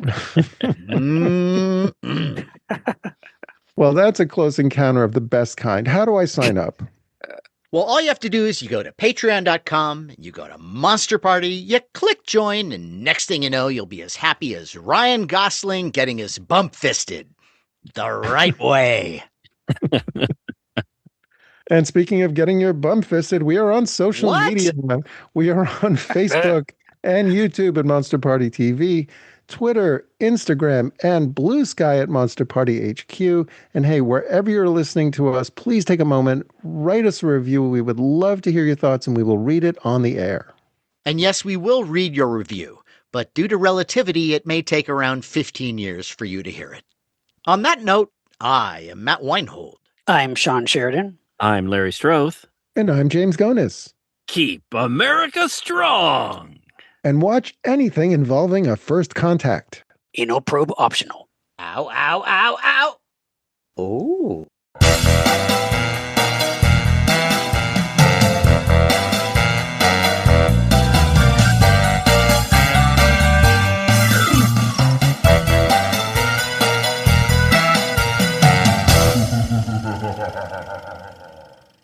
There may be spoilers at the very beginning. No, we have to say that. We have to. I mean, we're going to spoil this whole thing because let's say this, Sue. I don't know about you, but I don't want to spoil people's fun about going out to a movie theater. I really would like people to go out to a movie theater and have the movie theater experience. Not, since they talked about it, I'm just going to stay home and watch on my screen. I'll wait for streaming. That's what I'm going to do. Yeah, but those people are assholes, so who cares? Yes. See? Yes, they are. Get it out, Larry. Get it out. It's fine. See, the last episode, we complained a bit about the current state of movie theaters and the half hour of trailers and ads and people taking off their shoes. And then you say, hey, could you please put on your shoes? And they're like, hey, fuck you, man. And then it turns into a gunfight. And, $20 for a bucket of popcorn and $20. See, Stu, it's like, let's exaggerate. I have been known to exaggerate. A bucket of popcorn. Oh, it may happen again. Taking their shoes off. And I meant to say $400 for a bucket of popcorn. Matt, I told you 1,000,000 times not to exaggerate. Okay, so no. So I have something very important. Nice work, James. No. Chill, he's on. Sue, check this out, just really quickly. So I was visiting I had a quick trip to LA and was visiting my sister, and my sister goes, I listened to the last show, which was this bone picker show. And she says, those guys, they complain a lot. And I'm all, yes. That was yes, the topic. This is, specifically about movie theaters. We got into this whole discussion about Yes, we do. movie No, theaters. that's true. I think And it's worth it. and Does your sister write for Variety? she does not. Then who cares? She's Who a cares? midwife. No, She's nothing to us then. because no. 'Cause Sue, is she the head of show business? But see, Sue, she's like a No, regular forget it. person. She's a regular person. And look, are movies made, Sue? Are movies made for variety people, or hey, I'm in entertainment? They It's should just for be. me. No, Matt. They're for the public. They're for everyone out there who wants to see a good story. You go to that big room that's all For the dark, public, it's and you just movies are just a place to take their shoes off. Come on. See, May and I that's suggest? Larry's rant is very much like the half an hour of trailers before you get to the movie.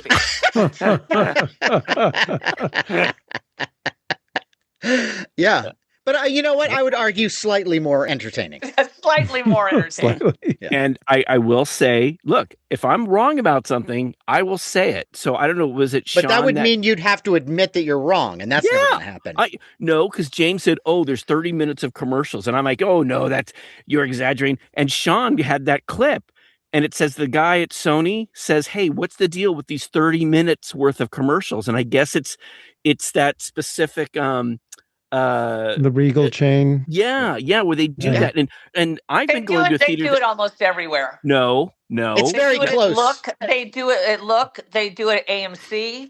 They do it all those places. But Sue, it wasn't 30 minutes. Yes, it was. That's No. why you don't go into the theater until after 15 minutes. And then someone will screw you every now and then when it's one battle after another and you walk in and they started the gosh darn movie. Oh. Well, but let's talk about movies. Yeah. Let's talk about movies. I'm just saying. Or television shows. Or television shows, yes, that's right. I'm just acknowledging to James and Sean that, yes, even the head of a studio said 30 minutes. So. And that person matters to us. That person. He's the head of a studio, man. Exactly. I mean, he doesn't want I will 30 listen to minutes him. I don't. No one else. Minutes of commercials. He heard our last episode. He did. He did. We have the power to change things. Everyone's listening. They really are. He couldn't change it. He could strongly become suggest a force in the world. I know that. That's why I'm always excited to see you guys. It's great to see you. I have a feeling Sue would like to start. And I don't blame her. I have been told in the past that I'm not supposed to say anything until I'm introduced. That is, yeah. And now there's already we are 11 minutes in, and technically I'm not supposed to be speaking. But see, we haven't officially started. Oh, okay. Yes. This is that void that happened before the universe was created. See, it's like, Sue, it's been a while. We're getting to know each other again. Hey, how are things going? Yeah. It's like before we get started in this, you're like new? A comfortable pair of shoes that I want to take off at the movies. Yeah, I feel that way about you two men. Aww. But see, who does that? Who takes off I'll take some pictures of them next time. You know what? How about then? If we're going to get into people taking their shoes off, airplanes, guys in sandals, of course. Sandals. Oh fuck! Feet. Oh my god! I don't do the sandal thing on the airplane. Gross. They're not gross, Sean. I used to have a place. They have a place. I mean, would you agree, Sean? They have a place at the beach. Only at the beach. Yeah, that's about it. Only at the beach. I used to have a bit in my act. Yes, I used to have an act. And way back when. Is this the one about Himmler? Are you going with Himmler? Oh, that's a good one. That is a really good one. Where are you going? Yeah, oh. Himmler hung a loogie over my face. And then it would suck it back in again. Look up the bit, folks. Look up the bit. But yeah, I had a whole bit about I want to carry around a canned ham. And when I see somebody with sandals, I just want to drop it on their feet and say, see? It's not safe out here. You're not even safe from ham. Okay. Good night, everybody. Please tip your waitresses. We're going to do some of the Matt Weinhold classics. I'd like to bring back your whole thing when email first started happening. God. What was that? You were infuriated with email. I was. And you were on stage. you're on stage and you were with the microphone so loud going like Of this. course. Oh, really? Do you want me to email you? Do you want me Yes. to email you? And you were just, it's like, so why don't you get a hold of me? I'm going to email you. And you were losing your Oh. shit. And it was See, after a while. Larry? Sue, there was a different time. There was that transition. I can see Yeah. that. I'm just saying it was I don't really know. hilarious because he was honestly pissed off about it. I was, I was an angry young man. Yeah. I was the punk rock of email. Yeah. Yeah. That was Can I- before you were MattWeinhold.com. Oh. Right. Okay, just really quickly about sandals, because this is Yes. this because this Are you going to email a picture of your sandals? Email it. Email it. It was out of concern. So let's say, Sue, you're in entertainment. You work on the set. What? You know, well, You're a mover and shaker. yeah. So let's say you're on the set and you've got grips and electricians moving cables around. Best boy. Best boys, Yeah, best best girls. boys. And then No, you but we're look. talking about not at home, right? We're talking about it on the set. Correct. Okay. This is on a set. And No, she you doesn't live in the see- San Fernando Valley and make those and kind of then movies. The head dude, the head guy, is walking around showing people, about the cabling, and you look down and he's got flip-flops, wearing flip-flops, no socks, flip-flops. And he's got Disgusting. shorts on.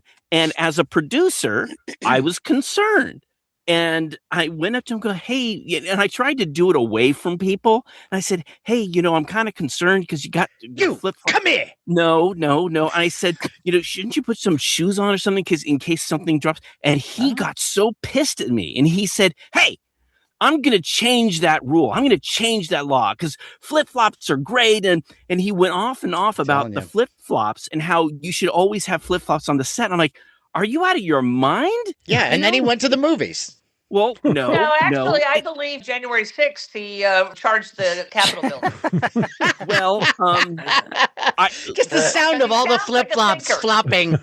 I don't. I don't. Charge! I don't know that, but the weird thing is he was the only guy, and now I didn't go out of my way never to hire him again. That's not the case.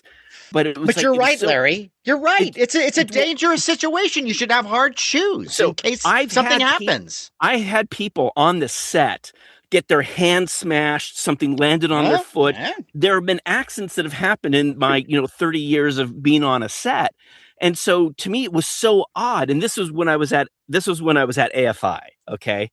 And I just thought to myself, American Film Institute. Yeah, I don't think that when you get into the professional world, they're going to go, hey, let's all put on flip-flops. I never saw. They always have those big, heavy shoes because things get dropped all the time. Anyway. I'm sorry. It was How about we start the show? Hello. All right, I'm gonna do it. It's gonna be just that simple. All right.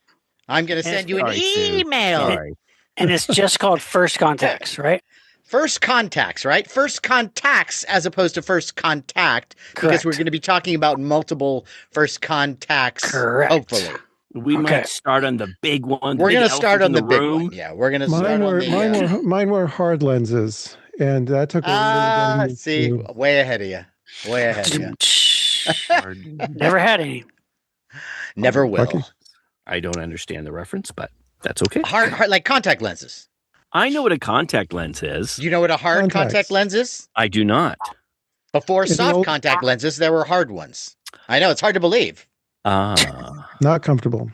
No, like putting a wedge of glass into your eye. But on that note, here we go. But Sue, we're so grateful to have you with us. Yes, we tonight. are. Yes, Always. we miss you. Always. Thank you. Always. Okay, so here we go. So, Sue, we'll go for maybe about okay. 70, 80 minutes or so. Already done it. You're a pro. She is. Here we go. Moment of silence. I'm going to put on a hat. Put on your hat. Put on your recording hat. I was wait going to wear. I'm going to wait till she hat. returns to the room at least. I think that's Very probably good. Yeah, I think that's It's because that's professional. polite. Yes, I that's think polite. that is polite, yes. That's much better. Oh yeah. Oh, There. Ooh, who's the new Oh. girl? Hey, stranger. wow. Ooh. Yeah, Is this role-playing night?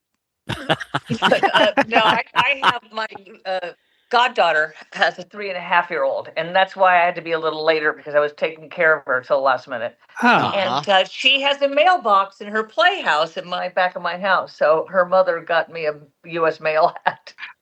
Wow. To deliver the mail. Yeah. that's So cute. wait a There's a lot of role playing. You know, Matt, you know what I'm talking about. I do, yes. But I have to back up with that because so I guess she's doing like some sort of kid version of a mailroom. And so is her pretend thing instead of like a tea party, she's working her way up at an agency? I Like built she's this starting in the little house. mailroom? I built a little house. There's a mailbox there, and she gets mail. So occasionally, so her mother, as a joke, sent me, and I didn't even know this. I got it in the mail. Of this, I go, why did I get this hat? I'm looking. I go, why is the U.S. mail trying to get people to be excited about the U.S. mail by sending out hats? Free hats. And then it was purely a joke. It's that, well, if you're going to be giving her mail, you should wear this. And so That's today, her daughter, who's 3.5, said to me, and she goes, "Go get your hat. You're bringing mail now." You know, it's always Yeah. something. Mhm. I don't know if you ever play with little kids. You're either the doctor or Yeah. you're this or Yeah. that. You always I have try to not do to. someone. No. No, I've At been least there. it's not email. Yeah. No. The running theme. All right, here we go.